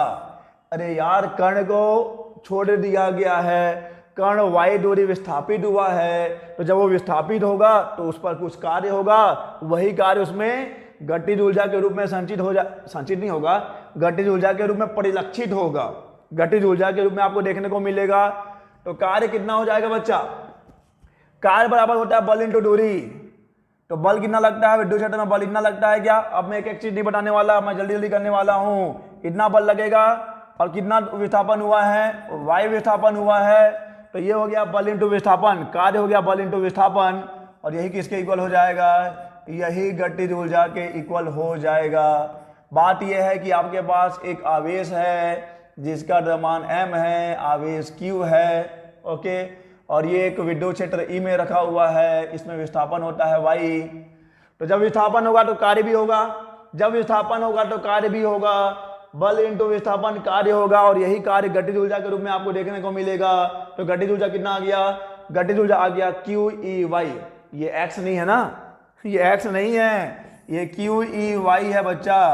तो गतिज ऊर्जा इज इक्वल टू QEY। चलिए जल्दी करिए जल्दी करिए जल्दी करिए। एक खोखले व्हील के चालक गोले को 10 माइक्रोकूलम का धनावेश दिया जाता है। Point to be noted my Lord, ये कौन सा गोला है, खोखला है। पहली बात तो ये आप याद रखेंगे, खोखला है। जितना भी आप आवेश उस खोखले चालक को देंगे, पूरा का पूरा आवेश उसके सतह पर एक समान रूप से वितरित हो जाएगा। आगे बढ़ते हैं अब। यदि गोले की त्रिज्या 2 मीटर हो, अरे कितना भी मीटर हो, जो फैक्ट है वो नहीं बदलने वाला है, ये आपको गुमराह करना चाह रहा है, फंसाना चाह रहा है। तो गोले के केंद्र पर विद्युत क्षेत्र होगा, लो बताओ, ये भी कोई बताने वाली बात है। खोखला चालक है, खोखले चालक के अंदर विद्युत क्षेत्र शून्य होता है। एक निश्चित दूरी पर स्थित दो आवेशों के बीच के परावर्तनांक वाला माध्यम भर दिया जाता है। ओके ओके ओके, चलो मान लो कि पहले दो आवेश थे आपके पास, एक आवेश यहां पर है, एक आवेश यहां पे है। अभी ये दोनों आवेश कहां पर होंगे, हवा में होंगे, फ्री स्पेस में होंगे, निर्वात में होंगे, खाली जगह में होंगे। तो मान लीजिए कितना बल लगता है, बल Fa लगता है। जब दोनों आवेश फ्री स्पेस में है या एयर में है तो मान लेते हैं कितना बल लगता है, Fa बल लगता है। अब दोनों के बीच क्या किसको ले आना है, अब दोनों के बीच एक के परावर्तकांक वाला माध्यम ले आइए। क्या ले आना है आपको? एक के परावर्तकांक वाला माध्यम ले आइए। तो अब मान लो माध्यम के आने से बल कितना लग रहा है? Fm लग रहा है। और अगर आपने परावर्तकांक की परिभाषा पढ़ी है, परावर्तकांक की परिभाषा क्या होती है भाई? कि K बराबर होता है FA/Fm। क्या है ये FA/Fm? जब आवेश कहां पर है? दो आवेशों के बीच लगने वाला बल, जब माध्यम क्या है? वायु या निर्वात है। और उन्हीं आवेशों के बीच लगने वाला बल, दूरी उतनी ही है, उन्हीं आवेशों के बीच लगने वाला बल जब उनके बीच में कोई अन्य माध्यम, जिसका परावर्तकांक की बात कर रहे हो आप, उसको अगर आप ले आए हो तो उन दोनों के अनुपात के बराबर होता है। आपको पढ़ाया गया है यार। आपको लगता है यार ये के से क्या ही सवाल आएंगे, ये परावर्तकांक कौन ही पूछेगा मेरे से? कुछ भी पूछा जा सकता है आपसे। आपको अन्ना बनना है और आपको चौकन्ना रहना है। तो K = FA/Fm होगा। K = FA/Fm होगा तो Fm कितना हो जाएगा? Fm = FA/K हो जाएगा। तो जब आप K परावर्तकांक वाला माध्यम लेकर आओगे तो बल क्या हो जाएगा? K गुना घट जाएगा। K गुना घट जाएगा। ओके, जब आप K परावर्तकांक वाला माध्यम लेकर आओगे तो K गुना घट जाएगा। याद रखिए, जब आप दो आवेशों के बीच एक K परावर्तकांक वाला माध्यम लेकर आते हो तो बल घट जाता है। आगे बढ़िए। Q माइक्रोकूलाम का एक आवेश 0.1 मीटर भुजा के घन के केंद्र पर रखा है। घन के प्रत्येक पृष्ठ से निकलने वाला वैल्यूड फ्लक्स बताना है आपको। घन बना लूं मैं? क्यों नहीं बना सकता? मैं भी तो एक कलाकार हूं, आप भी एक कलाकार हो। घन बना लो एक। ये बन गया घन। इतना आसान है घन बनाना। ये घन बन गया एक, ये घन बन गया। चलो घन बन गया। इस घन के अंदर क्या है? एक Q आवेश है बच्चा। अब कहीं भी हो, अंदर आवेश है Q। A यहां पर दिया है कि जो आपका घन है उसके लिए A कितना है? A = 0.1 मीटर है बच्चा। A = 0.1 मीटर है। ओके, तो आपको बताना है प्रत्येक पृष्ठ से गुजरने वाला वैल्यूड फ्लक्स। आवेश, ठीक है, आवेश भी बोला है। आवेश Q कूलम नहीं है, जरा ध्यान रखिएगा। Q माइक्रोकूलम है, यानी कितना है? Q × 10⁻⁻6 कूलम है। माइक्रो का मतलब 10⁻⁻6, माइक्रो का मतलब है 10⁻⁻6। तो Q × 10⁻⁻6 कूलम उसके अंदर है। अब गॉस का प्रमेय क्या कहता है? गॉस का प्रमेय ये कहता है बच्चा कि यार कोई सा भी बंद पृष्ठ हो, किसी भी आकार का हो, किसी भी आकृति का हो, बस बंद पृष्ठ होना चाहिए। अगर बंद पृष्ठ है तो कितना फ्लक्स गुजरेगा? उसके अंदर के आवेश का इतना गुजरेगा, बिल्कुल गुजरेगा। आवेश कितना है बच्चा? Q × 10⁻⁻6 है, /0 हो जाएगा। ओके, तो आप बोलोगे अब ये आंसर होना चाहिए। क्या ये आंसर होना चाहिए? नहीं, ये तो आवेश है पूरे फलक से गुजरने वाले। घन में 6 फलक होते हैं, तो पूरे 6 फलकों से इतना फ्लक्स गुजरेगा। आपसे एक पूछा है, 6 से भाग दे दो ना यार, 6 से भाग दे दो ना भाई, 6 से भाग दे दो, कहानी खत्म। कहाँ 6 से भाग दिया है? ये 6 से भाग दिया है। भाग नहीं जाना है, भाग देना है। ओके, तो ये होगा एक फलक से गुजरने वाला वैल्यूड फ्लक्स, सॉरी, ये होगा पूरे घन से गुजरने वाला वैल्यूड फ्लक्स, और ये होगा एक फलक से गुजरने वाला वैल्यूड फ्लक्स। ओहो, चलिए आगे देखिए, जल्दी करेंगे यार, बहुत आगे जाना है हमको। द्विध्रुव आघूर्ण वेक्टर P का एक वैद्युत द्विध्रुव एक समान चुंबकीय क्षेत्र B में स्थित है। एक्चुअली में इसको विद्युत क्षेत्र होना चाहिए, इसको विद्युत क्षेत्र होना चाहिए। इस पर कार्य करने वाला बल आघूर्ण बताइए। तो आपको पता है ना कि जब भी आप एक समान विद्युत क्षेत्र में किसी वैद्युत द्विध्रुव को रखते हो तो उस पर टॉर्क लगता है, जिसी को बल आघूर्ण कहते हैं। कितना होता है ये?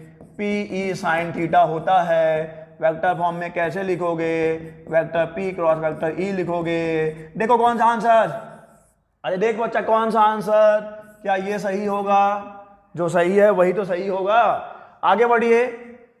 एक आवेश Q एक घन के केंद्र पर स्थित है, तो घन के किसी भी पृष्ठ से गुजरने वाला वैद्युत फ्लक्स क्या होगा? ये होगा। अरे यार इसको काट दीजिए, इसको काट दीजिए, बचा क्या आपके पास? आपके बच गया Q/ε0 और 1/6। किसी भी पृष्ठ से गुजरने वाला, गुमराह करने की कोशिश, साजिश कर रहा है गुमराह करने की, कह दो उसे कि हम बस किसी की आंखों में गुमराह होते हैं, सवालों से नहीं। कह दो उसे कि हम किसी की आंखों में गुमराह होते हैं, किसी के सवालों से नहीं। तो बच्चा दिया ना करा जवाब। यार बंद पृष्ठ होगा तो बंद पृष्ठ से कितना फ्लक्स जाएगा? इतना जाएगा, घन है ना, तो उसके प्रत्येक पृष्ठ से कितना जाएगा? 1/6 जाएगा ना। अब इसमें 4 पाई का ऊपर नीचे गुणा करके दे दिया, तो क्या दिक्कत किया? फंसा रहा है आपको। चलिए आगे बढ़ेंगे। एक इलेक्ट्रॉन, जरा देखिएगा, एक इलेक्ट्रॉन हाइड्रोजन परमाणु के नाभिक के चारों ओर r त्रिज्या के वृत्तीय, ये रहा भाई नाभिक, ठीक है। और नाभिक में क्या होता है? हाइड्रोजन का परमाणु है, एक प्रोटॉन होगा जो कि प्लस है, प्रोटॉन प्लस, और एक इलेक्ट्रॉन, ठीक है। और कमाल की बात यह है कि दोनों पे आवेश कितना होगा? दोनों पे आवेश E होगा। इसी को मूलभूत आवेश बोलते हैं। इस पे प्लस होगा, इसे माइनस होगा, लेकिन दोनों पे आवेश उतना ही होगा। चलो ठीक है। अब देखिए धन आवेश है, ऋण आवेश है, ये धन आवेश उसको खींचेगा, लेकिन यहां पे जो दूरी है आपको वेक्टर के फॉर्म में लिखना है। दूरी r है तो मैं r ले रहा हूं। क्या है r? इस नाभिक से जो इलेक्ट्रॉन है उसकी दिशा में एकांक सदिश है। ओके, मान लो इसको मैंने बोल दिया भाई ये न्यूक्लियस n है और ये ऑर्बिट O है। ऑर्बिट जानते हैं ना, ऑर्बिट तो जानते ही होंगे आप, ऑर्बिट। तो r क्या है? n से O की दिशा में एकांक सदिश है, n से O की दिशा में एकांक सदिश है। तो यहां पे जो बल लगेगा, बल इक्वल टू कितना लगेगा? k जानते हो कितना होगा? ये स्मॉल k कैपिटल k कितना होगा? k इक्वल टू होता है 1/4πε0। तो सवाल में k दिया है तो हम k के साथ चलेंगे और नीचे में लिखा भी है। अब आगे चलते हैं। पहला आवेश E है, दूसरा आवेश भी E है, तो E का स्क्वायर हो जाएगा। पहला आवेश E है, दूसरा आवेश भी है, तो E का स्क्वायर हो जाएगा। डिवाइडेड बाय दूरी का भी वर्ग करना पड़ेगा, आपने r का स्क्वायर कर दिया। बात यह है कि इस इलेक्ट्रॉन बल किधर लग रहा है? इधर की तरफ लग रहा है, अंदर की तरफ। लेकिन एकांक सदिश अगर मैं लेता हूं डायरेक्शन बताने के लिए, तो एकांक सदिश का डायरेक्शन क्या है? देखो बच्चों ने इस पे फोकस ही नहीं किया।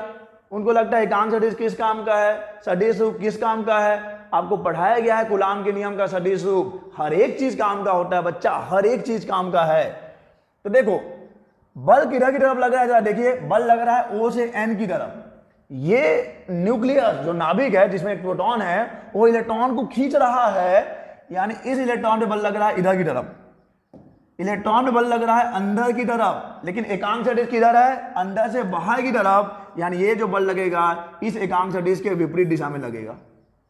ये जो बल लगेगा इस एकांक सदिश के विपरीत दिशा में लगेगा। अब इसी को क्या मैं एकांक सदिश को क्या मैं ये नहीं लिख सकता क्या? यही तो लिखते हैं। तो ये हो जाएगा r³ और ये हो जाएगा वेक्टर r। अब देख लो कौन सा आंसर सही है। Vector f equal to minus k E²/r³ vector r, ये वाला आंसर सही होगा। कैसे होगा? अभी भी कोई समस्या है क्या? देखिए जो बल लग रहा है वो अंदर की तरफ लग रहा है, बल लग रहा है अंदर की तरफ। हमने डायरेक्शन बताने के लिए एकांक सदिश यूज किया, इसमें केवल डायरेक्शन होगा, परिमाण तो एक होता है। अब इस एकांक सदिश का डायरेक्शन क्या है? एकांक सदिश का डायरेक्शन अंदर से बाहर की तरफ है, यानी दोनों विपरीत हैं। ये वेक्टर f इस r के विपरीत दिशा में होगा, माइनस लगा दिया है, कहानी खत्म हो जाती है। चलिए आगे बढ़ेंगे।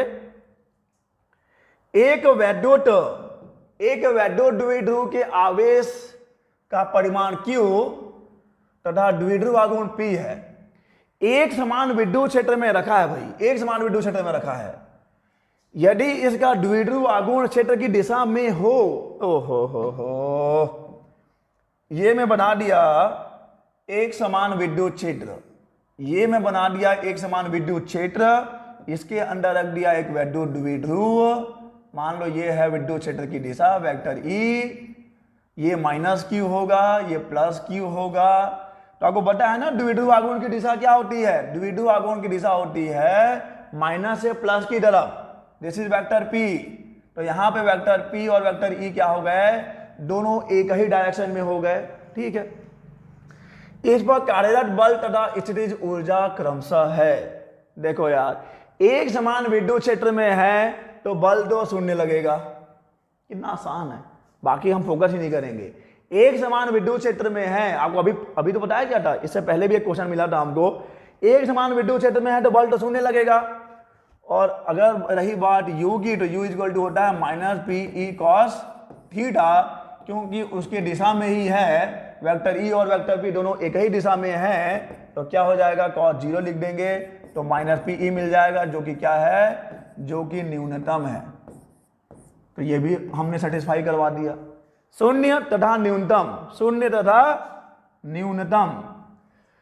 निर्वात की विद्युतशीलता का मात्रक किसको याद नहीं है यार, कूलाम स्क्वायर पर newton metre square, coulomb square पर न्यूटन मीटर स्क्वायर। अब चले नॉट का मात्रक है कूलाम स्क्वायर पर न्यूटन मीटर स्क्वायर। अगर याद नहीं है तो क्या करोगे, कूलाम का नियम तो याद है, कूलाम का नियम तो याद है, Q1 Q2 by R square. क्या हो जाएगा, अब चले naught is equal to 1/4 pi capital F Q1 Q2 by R square. मात्रक रख दीजिए, इसका कोई मात्रक नहीं होगा 1/4 पाई का, इसका मात्रक कितना हो जाएगा, इसका मात्रक न्यूटन हो जाएगा, इसका मात्रक कूलाम स्क्वायर हो जाएगा, इसका मात्रक मीटर स्क्वायर हो जाएगा, कूलाम स्क्वायर पर newton metre square. Answer is the. चलिए आगे बढ़ेंगे। वेक्टर P आघूर्ण एक वैद्युत द्विध्रुव अचर विद्युत क्षेत्र, अचर है, कांस्टेंट है, के साथ पड़ा है। इस द्विध्रुव को 90 डिग्री से घुमाने में किया गया कार्य। देखो यार, जब भी एक समान विद्युत क्षेत्र में कोई वैद्युत द्विध्रुव होता है तो तीन चीजें होती हैं, टाउ लगता है पी ई साइन थीटा, घुमाने में किया गया काम कितना होता है, P E 1 minus cos theta, स्थितिज ऊर्जा कितनी होती है, minus P E cos theta. Tau is equal to P E sine theta, W is equal to P E 1 minus cos theta, U is equal to minus P E cos theta. आपसे काम पूछा है, theta का मान दिया है, here theta is 90 degree, तो W is equal to P E 1 minus cos 90, cos 90 zero हो गया, 1 माइनस जीरो 1 आ गया, पी ई आंसर देखो कहीं होगा, पी ई देखो कहां पे है, दिस इज पी ई। कोई मुश्किल, कोई समस्या? अगर आप पढ़ाई कर रहे हैं सीरियसली तो कुछ भी मुश्किल नहीं है। अरे मुश्किल अगर आ जाए तो डर जाने से क्या होगा, मुश्किल अगर आ जाए तो डर जाने से क्या होगा, जीने की तरकीबें निकालो, मर जाने से क्या होगा। ओके, तो चलिए आगे बढ़ेंगे। और ये तो आंसर मैं देखते ही बता सकता हूं कि इसका आंसर क्या होगा, लेकिन चलो समझ लो।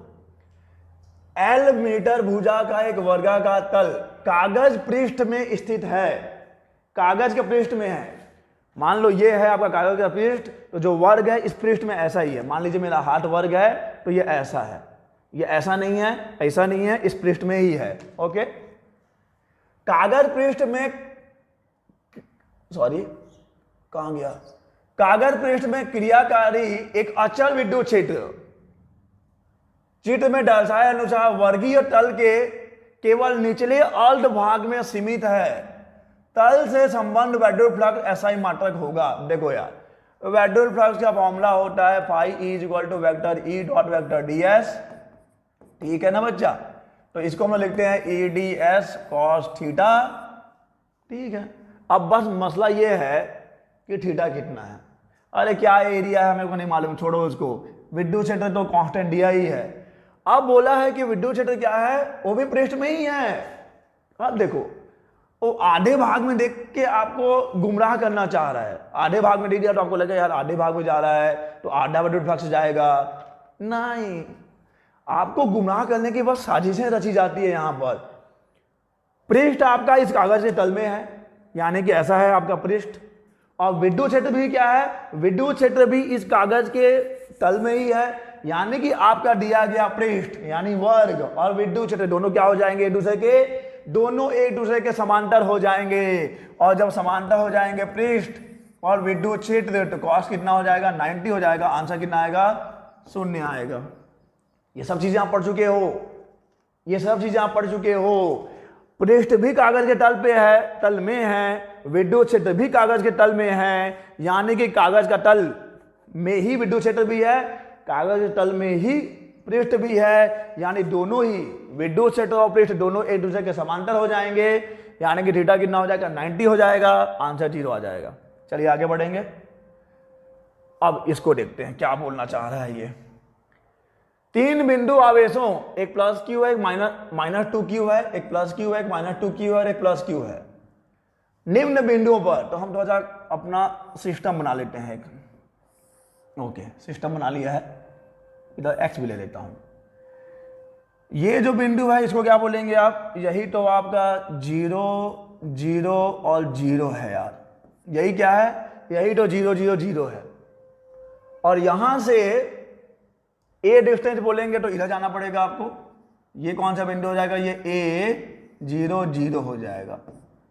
और अगर हम बोल रहे हैं कौन सा 0 A 0, तो ये हो जाएगा। अब देखो कहां पे कौन सा आवेश रखा हुआ है, A 0 0 पे प्लस क्यू है, यानी यहां पे प्लस क्यू आवेश रखा हुआ है। 0 0 0 पे माइनस 2 क्यू आवेश रखा गया है। ओके, और 0 1 0 पे प्लस क्यू आवेश रखा गया, यहां प्लस क्यू आवेश है। ठीक है, इस आवेश व्यवस्था के लिए वैद्युत द्विध्रुव आघूर्ण सदिश के मान और दिशा क्रमानुसार होंगे। तो आपको बताना है कि ये पूरा एक निकाय बन गया है। इस निकाय में 3 आवेश हैं, एक प्लस क्यू है, एक माइनस 2 क्यू है और एक फिर प्लस क्यू है, और ये इन स्थितियों में रखे गए हैं। तो बहुत आसान है ना। यहां पे एक वैद्युत द्विध्रुव बन जाएगा। देखो यहां पे एक वैद्युत द्विध्रुव बन गया बच्चा, गुलाबी देख लो, यहां पे एक वैद्युत द्विध्रुव बन गया ना। यहां पे जो वैद्युत द्विध्रुव बनेगा इसका द्विध्रुव आघूर्ण किधर होगा, माइनस से प्लस की ओर। और द्विध्रुव आघूर्ण क्या होता है, ये दूरी ए है, ये भी दूरी ए है। द्विध्रुव आघूर्ण क्या होता है, आवेश इंटू दूरी, तो ये हो जाएगा Q इंटू ए, माइनस से प्लस की ओर, माइनस से प्लस की ओर हो जाएगा। अच्छा ठीक है, ये हो गया एक वेक्टर P। ठीक है, और इधर जो होगा इधर भी वही होगा, सेम टू सेम होगा, Q इंटू ए, ये भी होगा एक वेक्टर P। दोनों कितना है, दोनों लंबवत हैं। क्या समझिए, होल्ड रखिए। ये देखो ये प्लस क्यू है, ये माइनस 2 क्यू है, तो आप ये एक आवेश लेंगे, एक आवेश और दोनों के बीच की दूरी, तो क्यू ए। इस वाले सिस्टम के लिए देखेंगे आप, इस वाले निकाय के लिए देखेंगे, तो इस वाले निकाय के लिए द्विध्रुव आघूर्ण कितना है, Q इंटू ए है, माइनस से प्लस की ओर, यानी इधर की ओर जाएगा, माइनस से प्लस की ओर। ओके, अब ये बच गया और ये बच गया। इसके लिए ये माइनस 2 क्यू, ये क्यू, इसके लिए भी द्विध्रुव आघूर्ण कितना होगा, इसके लिए भी वैद्युत द्विध्रुव आघूर्ण Q इंटू ए ही होगा, माइनस से प्लस की ओर। यानी इस पूरी व्यवस्था में 2 द्विध्रुव आघूर्ण हैं, एक्स अक्ष के अनुदिश है और वाई अक्ष के अनुदिश भी है, यानी दोनों लंबवत हैं। तो अगर आपको परिणामी निकालना है बच्चा, तो परिणामी कैसे निकालोगे, परिणामी निकालोगे रूट ओवर क्यू ए का स्क्वायर प्लस क्यू ए का स्क्वायर। भूल गए क्या फॉर्मूला, अगर 2 सदिश परस्पर लंबवत हैं, यानी कि दोनों के बीच का कोण 90 डिग्री है, तो परिणामी डायरेक्ट ऐसे निकाल सकते हो आप, रूट ओवर क्यू ए का स्क्वायर प्लस क्यू ए का स्क्वायर, यानी ये आ जाएगा रूट ओवर 2 क्यू ए। तो root over 2 Q A, root over 2 Q A, root over 2 Q, ये तो हमारे आंसर से बाहर हो गया। अब इसके डायरेक्शन की बात करनी है, तो डायरेक्शन किधर जाएगा बच्चा, परिणामी आपने निकाला है, एक सदिश ये है, जरा देखिए आप लाल वाले लाइन पे ध्यान दीजिए, एक सदिश ये है, एक सदिश ये है, तो परिणामी किधर जाएगा, परिणामी इधर जाएगा ना, विकर्ण के द्वारा दिया जाएगा। ये हो जाएगा 0 0 0, तो 0 0 से स्टार्ट होकर किधर जाएगा, ए ए इधर जाएगा, ए ए 0, ए ए 0। नहीं समझे क्या, फिर से समझो, आराम से समझो। आवेशों का वितरण समझ में आ गया आपको, ये प्लस क्यू है, ये माइनस 2 क्यू है, ये प्लस क्यू है। इसके लिए द्विध्रुव आघूर्ण कितना है, क्यू ए है, माइनस है प्लस क्यू, एक्स अक्ष के अनुदिश। इसके लिए द्विध्रुव आघूर्ण कितना होगा, क्यू ए होगा, माइनस से प्लस की ओर क्यू इंटू ए। ठीक है, अब यहाँ पे 2 वैद्युत द्विध्रुव आघूर्ण है, दोनों का परिणामी निकालना है, क्योंकि पूरे निकाय की बात कर रहे हो आप।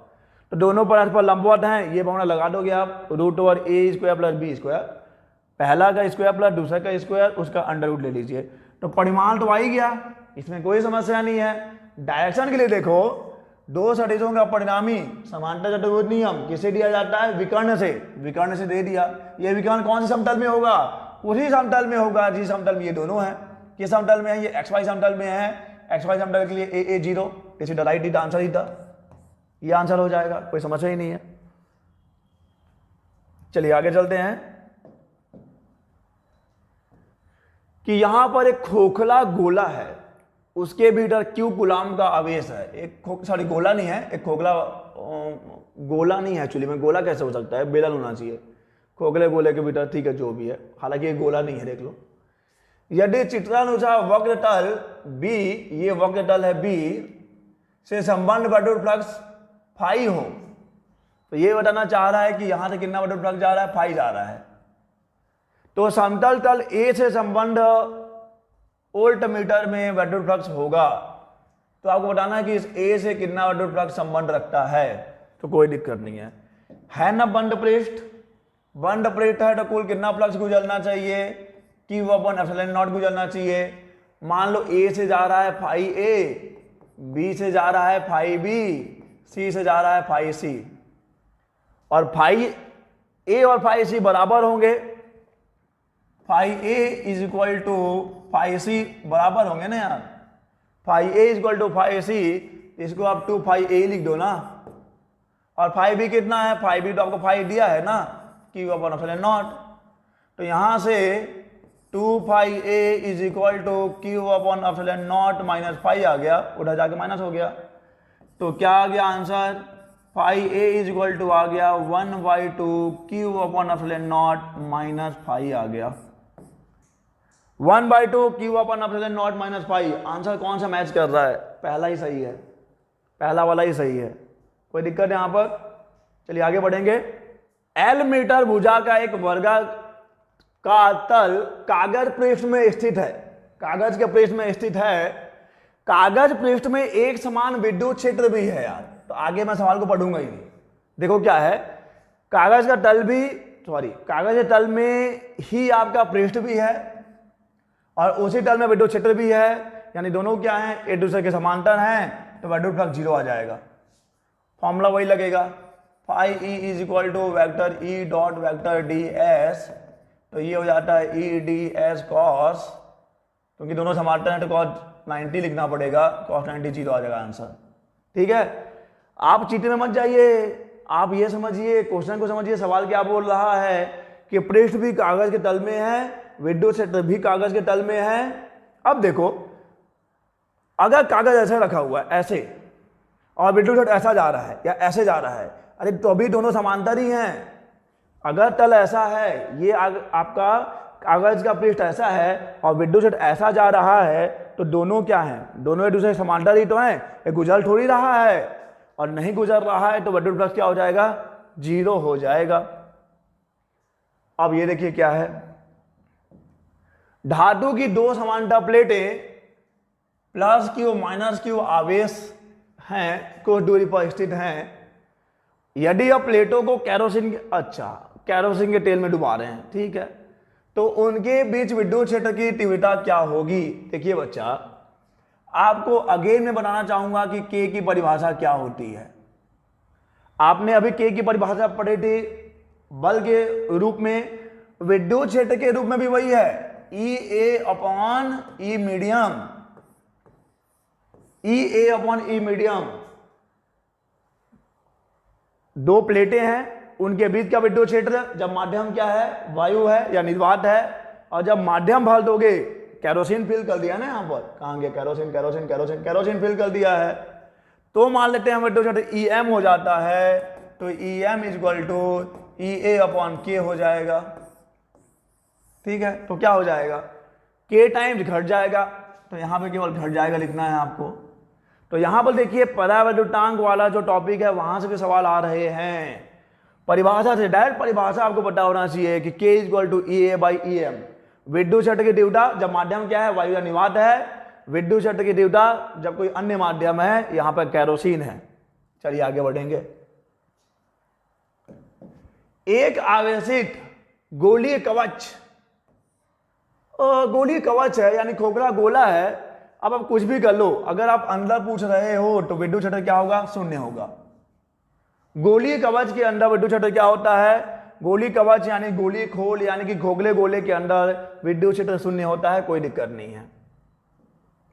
अब इसको देखिए, एक आवेश Q एक कैपिटल R त्रिज्या के गैसीय गोले से परिबद्ध है। यदि त्रिज्या दुगुनी कर दी जाए, ये देखो Q आवेश था, Q आवेश था और यहां पर एक ऐसा कुछ गोला है, पहले से था ऐसा एक गोला, गैसीय गोला है, गैसीय गोला है। देखो कौन सा गोला है, गैसीय गोला है। कौन सा गोला है बच्चा, गैसीय गोला है। अब त्रिज्या को दुगुना कर देना है, त्रिज्या को दुगुना कर दिया, चलो ये त्रिज्या को मैं दुगुना कर दिया। त्रिज्या को जब दुगुना कर दिया है तो आपसे पूछ रहा है, बताइए कि त्रिज्या को दुगुना कर देंगे तो विद्युत फ्लक्स में क्या परिवर्तन होगा। अरे यार बंद पृष्ठ है ना, बंद पृष्ठ है तो phi equal to Q upon epsilon naught होना था। गॉस के प्रमेय से किसी भी बंद पृष्ठ से गुजरने वाला विद्युत फ्लक्स इतना होता है। अब वो इतना छोटा गोला हो या इतना बड़ा गोला हो या इतना बड़ा गोला हो, कोई चेंज नहीं होने वाला है। अगर उसके अंदर आवेश Q उठना ही है तो आकार या आकृति पर निर्भर नहीं करता बच्चा, तो समान रहेगा। ओके, और ये क्वेश्चन देखिए, ऐसा ही एक मिलता जुलता क्वेश्चन हमने पीछे सॉल्व किया है, सेम टू सेम है।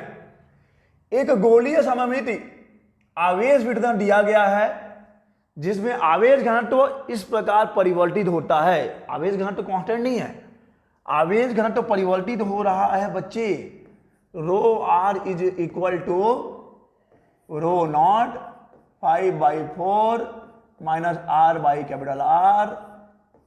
और ये तब के लिए है जब आप कहां से कहां आते हो, उसके पृष्ठ तक आते हो तब, यानी कि केंद्र से पृष्ठ तक आओगे तो ऐसे परिवर्तित होगा। और बाहर के लिए कोई परिवर्तन नहीं होगा।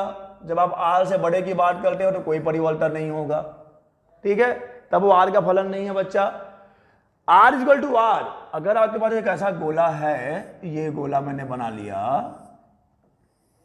आप इसके केंद्र से अगर सतह तक आते हो तब आवेश घनत्व तो ऐसे परिवर्तित होता है, और इसके बाहर आप जाते हैं तो आवेश घनत्व में कोई परिवर्तन नहीं होता है, ठीक है।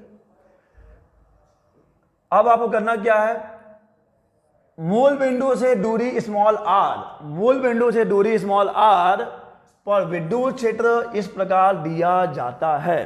चलो ठीक है, तो मैं अब r दूरी की बात किया है तो मैं एक काम ये करता हूं कि मैं इस केंद्र से x दूरी पर एक गोलीय कवच ले लेता हूं। कितनी मोटाई का, dx मोटाई का। वही तो किया था आपने, अरे यार आपने वही तो किया था ना। ये ले लिया कितनी मोटाई का, dx मोटाई का ले लिया, ठीक है। एक चीज तो ये r दूरी पे विद्युत क्षेत्र होना कितना चाहिए, r दूरी पे विद्युत क्षेत्र होता है q बाई r स्क्वायर। बस करना क्या है, यहाँ पे q का वैल्यू रखना है जैसा कि पीछे किया था, अगर आपको याद है तो। अगर आप वीडियो जंप करके नहीं आए तो आपने देखा होगा कि गोलीय अगर ठोस गोला है, विद्युत क्षेत्र इतना होगा r दूरी पर, यहाँ पे q का मान रखना है। पूरा संघर्ष किसके लिए है, पूरा संघर्ष q के लिए है। तो पहले हम लोग देख लेते हैं कि इस वाले, ये जो हमने एक गोलीय कोष लिया है dx मोटाई का, उसमें आवेश कितना होगा। तो पहले dq निकाल लेता हूं। कैसे करेंगे आप, रो नॉट 5/4, कितने दूरी पे हैं हम लोग, x दूरी पे हैं बच्चा, दूरी के साथ परिवर्तित हो रहा है, ठीक है। आयतन कितना हो जाएगा उसका, आयतन हो जाएगा 4πx² इंटू dx। ये आयतन हो जाएगा, ये आयतन आवेश घनत्व हो जाएगा। आयतन आवेश घनत्व को अगर आप आयतन से गुणा करोगे तो आपको आवेश मिल जाएगा। अब आपको r दूरी पे, r दूरी की बात करनी है तो कुल आवेश q निकाल लीजिए। कहां से कहां तक जाना है, आपको जाना है कहां से कहां तक बच्चा। इसको सॉल्व कर सकते हैं क्या हम लोग, हाँ कर सकते हैं, कर लेंगे बाद में। चलो ये सॉल्व करें, 0 से r तक जाना है। आपको एक ऐसा गोला लेना है, मान लो r दूरी पर है, ये r दूरी पर ये एक बिंदु है, तो आपको इस r दूरी के अंदर का आवेश पूरा निकालना पड़ेगा। यानी आपको समाकलन करना पड़ेगा इसका 0 से r तक, rho not 5/4 minus x by R 4πx² dx। अब जो भी बच्चे जिनको कि अवकलन नहीं पता, समाकलन नहीं पता, वो तो अब यहीं तक, बस कहानी खत्म उनके लिए। इसीलिए आपको क्लास 11 में पहले मैथमेटिकल टूल्स पढ़ाया जाता है। अगर आपने मैथमेटिकल टूल्स नहीं पढ़ा है, अगर आपको इंटीग्रेशन और डिफरेंशिएशन का बेसिक नॉलेज नहीं है, तो मैंने वीडियो बना रखा है मैथमेटिकल टूल्स पे, आप उसको जाकर देखिए। आपको इंटीग्रेशन आराम से समझ में आ जाएगा, डिफरेंशिएशन आराम से समझ में आ जाएगा, और कुछ बेसिक मैथमेटिकल कॉन्सेप्ट्स भी आपके क्लियर हो जाएंगे, जिससे आपको फिजिक्स में कहीं दिक्कत नहीं होगी। तो चलिए, ये बात हो गई यहां तक, ये बात अभी यहां तक की है, ठीक है, ये भी बात यहां तक की है। तो जो जो कांस्टेंट है उसको आप बाहर निकाल लेंगे। 4 कांस्टेंट है, पाई कांस्टेंट है, रो नॉट भी कांस्टेंट है, ठीक है। कहां से कहां तक जाना है? 0 से r तक जाना है। 5/4 है, एक्स स्क्वायर में इसको भी दे देता हूं, एक्स स्क्वायर के यहाँ भी इंटू कर देता हूं, तो x³ हो जाएगा, dx हो जाएगा, ठीक है।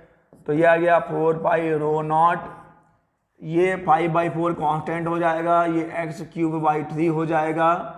फॉर्मूला याद है ना, इंटीग्रेशन ऑफ xn कितना होता है? xn+1/n+1 होता है, तो 2 1 3/3 हो जाएगा। और लिमिट भी तो लगाना है बच्चा, कहाँ से कहाँ तक? 0 से r तक लगाना है, माइनस ये हो जाएगा x4/4r, लिमिट कहाँ से कहाँ तक लगाना है बच्चा? 0 से लेके r तक, ठीक है।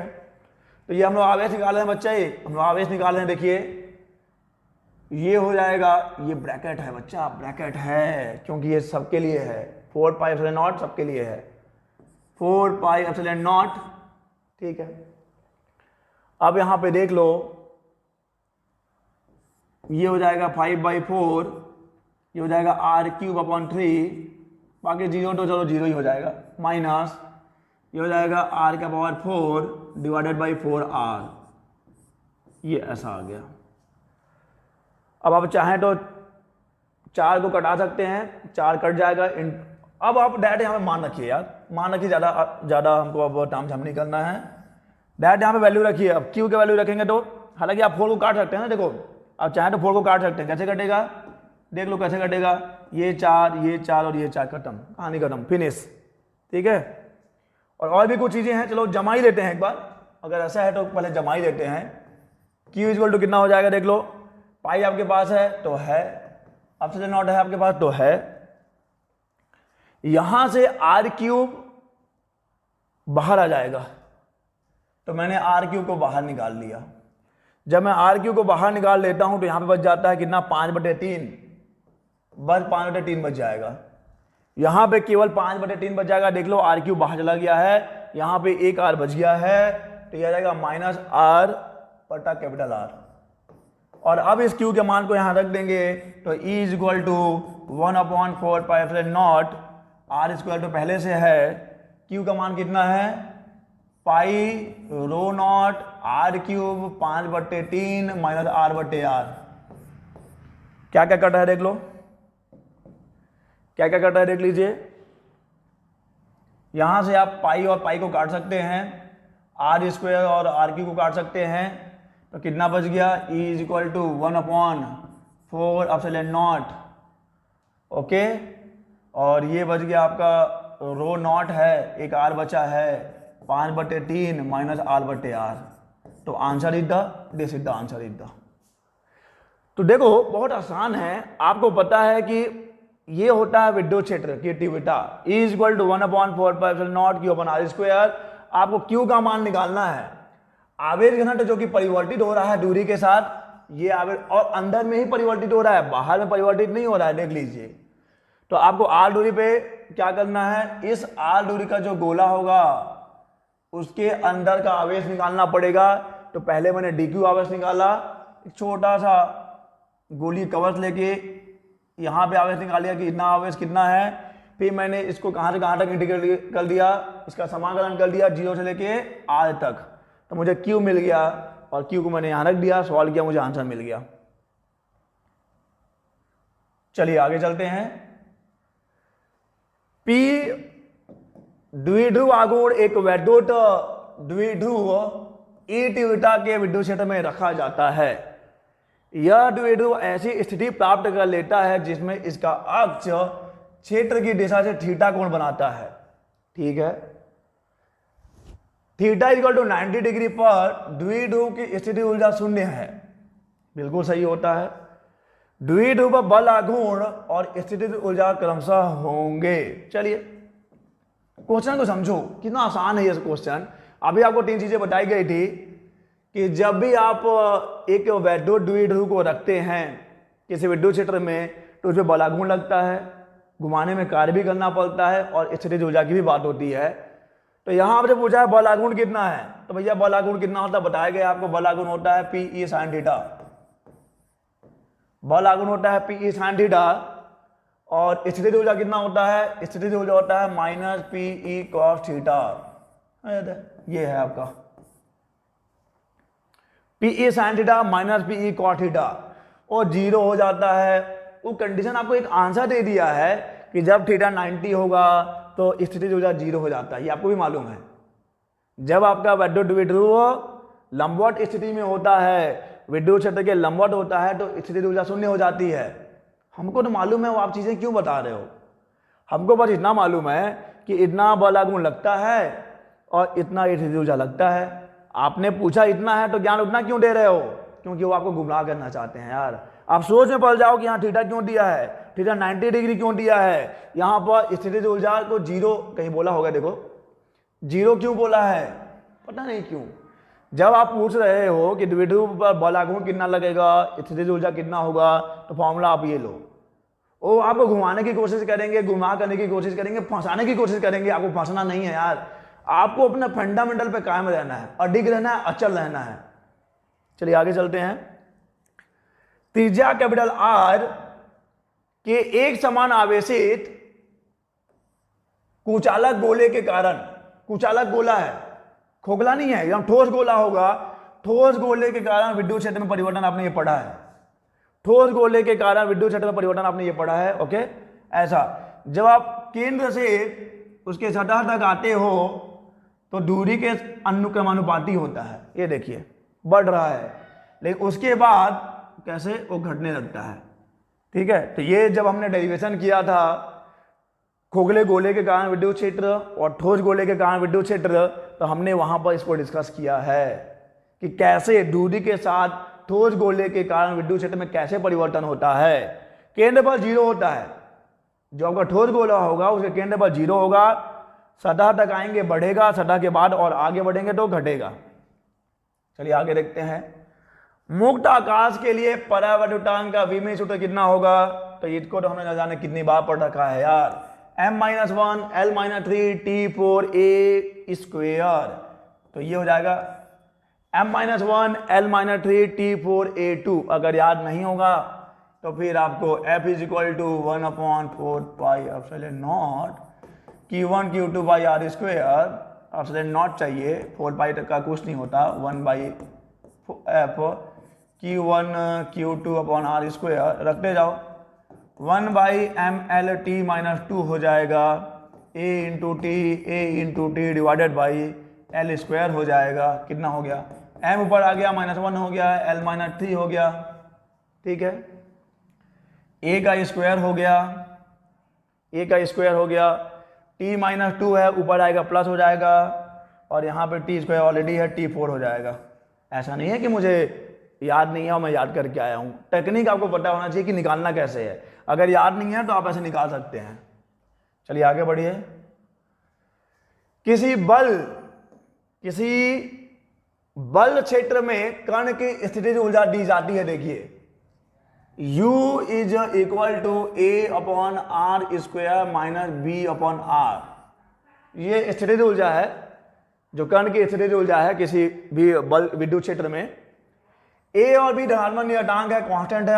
R कण की बल क्षेत्र के केंद्र से दूरी है। ओके, स्थायी संतुलन की दशा में, मैं बार बार ये बोल रहा हूं, जब हम लोग बात करते हैं स्थायी संतुलन, संतुलन का मतलब यह है कि जो भी आपका निकाय होगा, जो भी कण होगा, उस पे जो नेट बल होगा, जो कुल बल होगा, वो 0 होगा। परिणामी बल 0 होना चाहिए, यानी संतुलन की बात है तो F 0 होना चाहिए। अब बात यह है कि F 0 कैसे करूं, बल कहां पर है यार।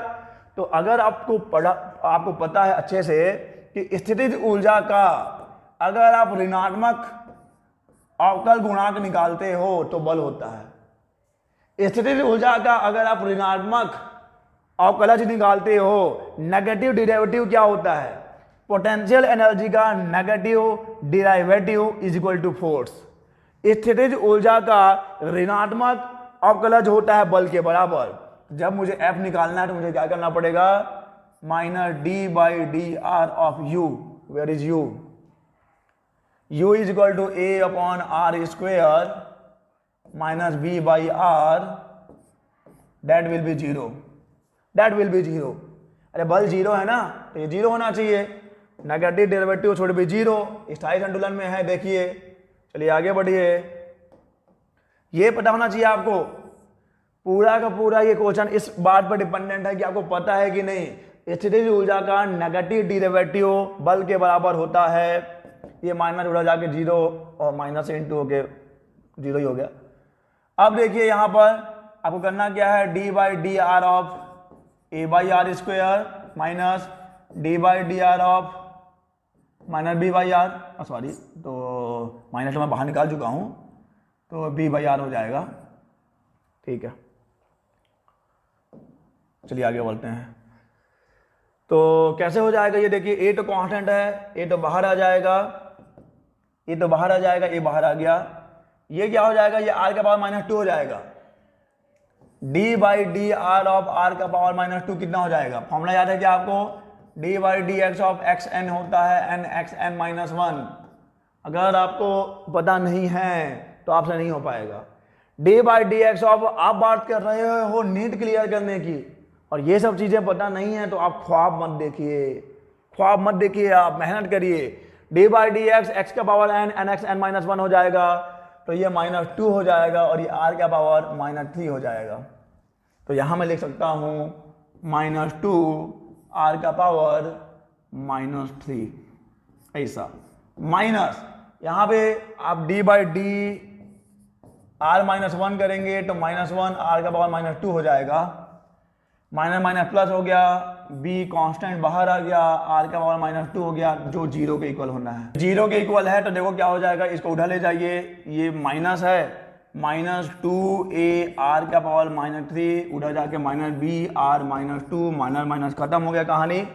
आपको निकालना है आर। देखो आर माइनस थ्री है, आर माइनस टू है, तो आप उसको इधर ला सकते हैं, आप आर को कैंसिल करवा सकते हैं, बिल्कुल करवा सकते हैं, या फिर आप उसको उधर ही ले जाइए, ठीक है ना, इसको इधर ले आइए। आप टू ए अपॉन बी लिख लो, टू ए बाई बी इधर आ गया, टू ए बाई बी ये उधर गया, तो क्या हो गया? आर माइनस टू और divided by R minus three, ऊपर जाके प्लस होगा, तो ये आ जाएगा आपका आर। तो आर की वैल्यू कितनी है? आर इक्वल टू है टू ए बाई बी। तो पूरा का पूरा सॉल्यूशन टिका कहाँ था? पूरा का पूरा सॉल्यूशन इस बात पर टिका था कि ये आप जानते हैं कि नहीं कि स्थितिज ऊर्जा का नेगेटिव डेरिवेटिव, स्थितिज ऊर्जा का ऋणात्मक अवकलज बल के बराबर होता है। चलिए आगे चलते हैं। ओके, ये है लास्ट सवाल। JEE एडवांस, देखिए कैसे कैसे क्वेश्चन पूछते हैं वहां आपसे। तीन आवेश हैं आपके पास, एक Q है, एक 2Q है और एक 4Q है। ये हो सकता है Q है, ये कितना बच्चा? ये 2Q है और ये 4Q है, ठीक है। परावर्तित ठोस गोले 1, 2 और 3 में जिनकी त्रिज्याएं क्रमशः r/2 है, r और 2r है, त्रिज्या दे दी गई है, इसकी त्रिज्या r/2 है, इसकी त्रिज्या r है, और इसकी त्रिज्या कितनी है? इसकी त्रिज्या 2r है, समान रूप में वितरित है। एक ठोस गोला है, तीनों, एक नहीं तीनों ठोस गोले हैं, कितनी कितनी त्रिज्या का? r/2 का, r का और 2r का। अब यहां से r दूरी पर एक बिंदु P है, r दूरी पर बिंदु P है, देखिए ये r दूरी इसके लिए, ये r दूरी इसके पृष्ठ पे ही आ गया, ये r दूरी इसके अंदर आ गया, ठीक है। तो विद्युत क्षेत्र, इसके विद्युत क्षेत्र को अगर हम लोग E1 मान लें, इसके विद्युत क्षेत्र को अगर हम लोग E2 मान लें, इसके विद्युत क्षेत्र को अगर E3 मान लें, तो आपको बताना है कि कौन सा संबंध सही है। चलो आसानी से कर लेंगे हम लोग। E1 कितना हो जाएगा? देखो 1/4 पाई एप्सिलॉन नॉट, जिसको हम लोग K लिख सकते हैं 1/4 पाई एप्सिलॉन नॉट, और क्योंकि यहाँ पे परावर्तित ठोस गोला है तो उसका परावर्तित टांग भी आप भाग दे सकते हो, आपने परावर्तित टांग भी भाग दे दिया, तो ये हो जाएगा k, ठीक है, k आ गया। और यहां पे देखिए ये बिंदु बाहर है, बिंदु बाहर है, तो फॉर्मूला क्या होता है, q, आवेश है इसका q डिवाइडेड बाई दूरी का वर्ग, ये हो जाएगा E1 equal to k q upon R square. Electric field होता है ना 1/4 q अपॉन आर स्क्वायर, तो वही तो है, आवेश कैपिटल Q है, दूरी कैपिटल R है, बाहर में है तो इतना ही होगा, कोई दिक्कत नहीं है। E1 E2 कितना हो जाएगा देख लो, ये पृष्ठ पर ही है तो भी कोई दिक्कत नहीं है, K ये हो जाएगा 2Q डिवाइडेड बाई कितना का स्क्वायर, ये भी R का स्क्वायर ही हो जाएगा, यानी E2 इक्वल टू आ गया, आपके सामने है, इसको आप ऐसा लिख सकते हैं 2 times of KQ upon R square. यानी ये तो क्लियर है कि E2 जो है वो E1 से बड़ा है, E2 जो है वो E1 से बड़ा है, देख लो E2 E1 से बड़ा है, तो ये तो आंसर हो नहीं सकता, ये हो नहीं सकता, ये भी नहीं हो सकता, क्योंकि यहां पे आपने इसने दे दिया है कि E2 छोटा है E1 से, संभव ही नहीं है। ये हो सकता है क्योंकि यहां पे लिखा हुआ है E2 बड़ा है E1 से, ये भी हो सकता है क्योंकि यहां पे लिखा हुआ है कि E2 बड़ा है E1 से। लेकिन अभी अपने पास थर्ड गोला भी है, और ये ठोस गोला है जिसके अंदर है यहां पर बिंदु P, तो इसके लिए E3 कितना हो जाएगा, K तो K रहेगा, आवेश कितना है देख लो, और यहां पे आवेश है 4Q, ओके, और इसकी त्रिज्या, इस गोले की त्रिज्या है कितनी, गोले की त्रिज्या है 2R, गोले की त्रिज्या है 2R। अब देखो अगर बिंदु ठोस गोले के अंदर होता है, अगर बिंदु ठोस गोले के अंदर होता है तो विद्युत क्षेत्र का फॉर्मूला क्या है, विद्युत क्षेत्र का फॉर्मूला होता है QR अपॉन R क्यूब, ये आपको पता होना चाहिए। अगर बिंदु ठोस गोले के अंदर है तो ठोस गोले के अंदर विद्युत क्षेत्र की तीव्रता होती है QR अपॉन R क्यूब, जहां पे R उस गोले की त्रिज्या है, स्मॉल r केंद्र से दूरी है, और Q आवेश की मात्रा है। यहां पर आवेश कितना है, यहां पे आवेश 4Q है, दूरी कितनी है, बेशक दूरी कितना दिया है देखो, दूरी कैपिटल R दिया है, दूरी कैपिटल R है, और आपके गोले की त्रिज्या कितनी है, आपके गोले की त्रिज्या 2R है, जिसका कि आपको क्यूब करना पड़ेगा। कंफ्यूजन में नहीं फंसना बच्चा, जब भी बिंदु ठोस गोले के अंदर है तो विद्युत क्षेत्र का फॉर्मूला होता है QR अपॉन R क्यूब, जहां पर Q आवेश की मात्रा है, स्मॉल r उस बिंदु की दूरी होती है, R उस गोले की त्रिज्या होती है, यहां पे आवेश 4Q है, दूरी कैपिटल R है, त्रिज्या 2R है। सॉल्व कर लीजिए, तो ये मिल जाएगा K, ओके, और ये हो गया 4QR डिवाइडेड बाई 2 दूनी 4 दूनी 8 R का क्यूब, तो ये मिल गया आपको कितना, E3 इज इक्वल टू 4/8, और ये कार और ये कार कट गया, 4/8 K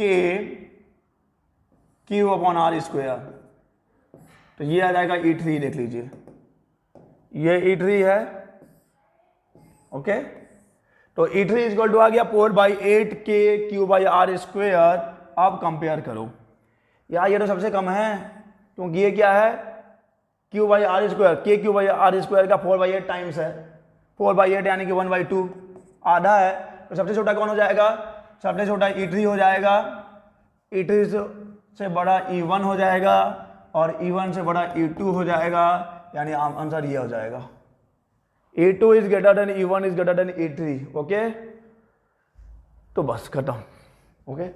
तो हम लोगों ने आज चैप्टर 1 वैद्युत आवेश और क्षेत्र के बहुत सारे MCQs किए हैं, और मुझे उम्मीद है कि इन सवालों को करने के बाद आपका जो कॉन्सेप्ट है इस चैप्टर को लेकर बहुत ही ज़्यादा क्लियर हुआ होगा। आप और बहुत सारे क्वेश्चन सॉल्व करिए, आप जितने ज़्यादा क्वेश्चन सॉल्व करेंगे आपका कॉन्सेप्ट उतना ही ज़्यादा क्लियर होगा। तो चलिए इस लेक्चर में बस इतना ही, हम लोग मिलेंगे अब अपने नेक्स्ट लेक्चर में नए चैप्टर के साथ, तब तक के लिए अलविदा।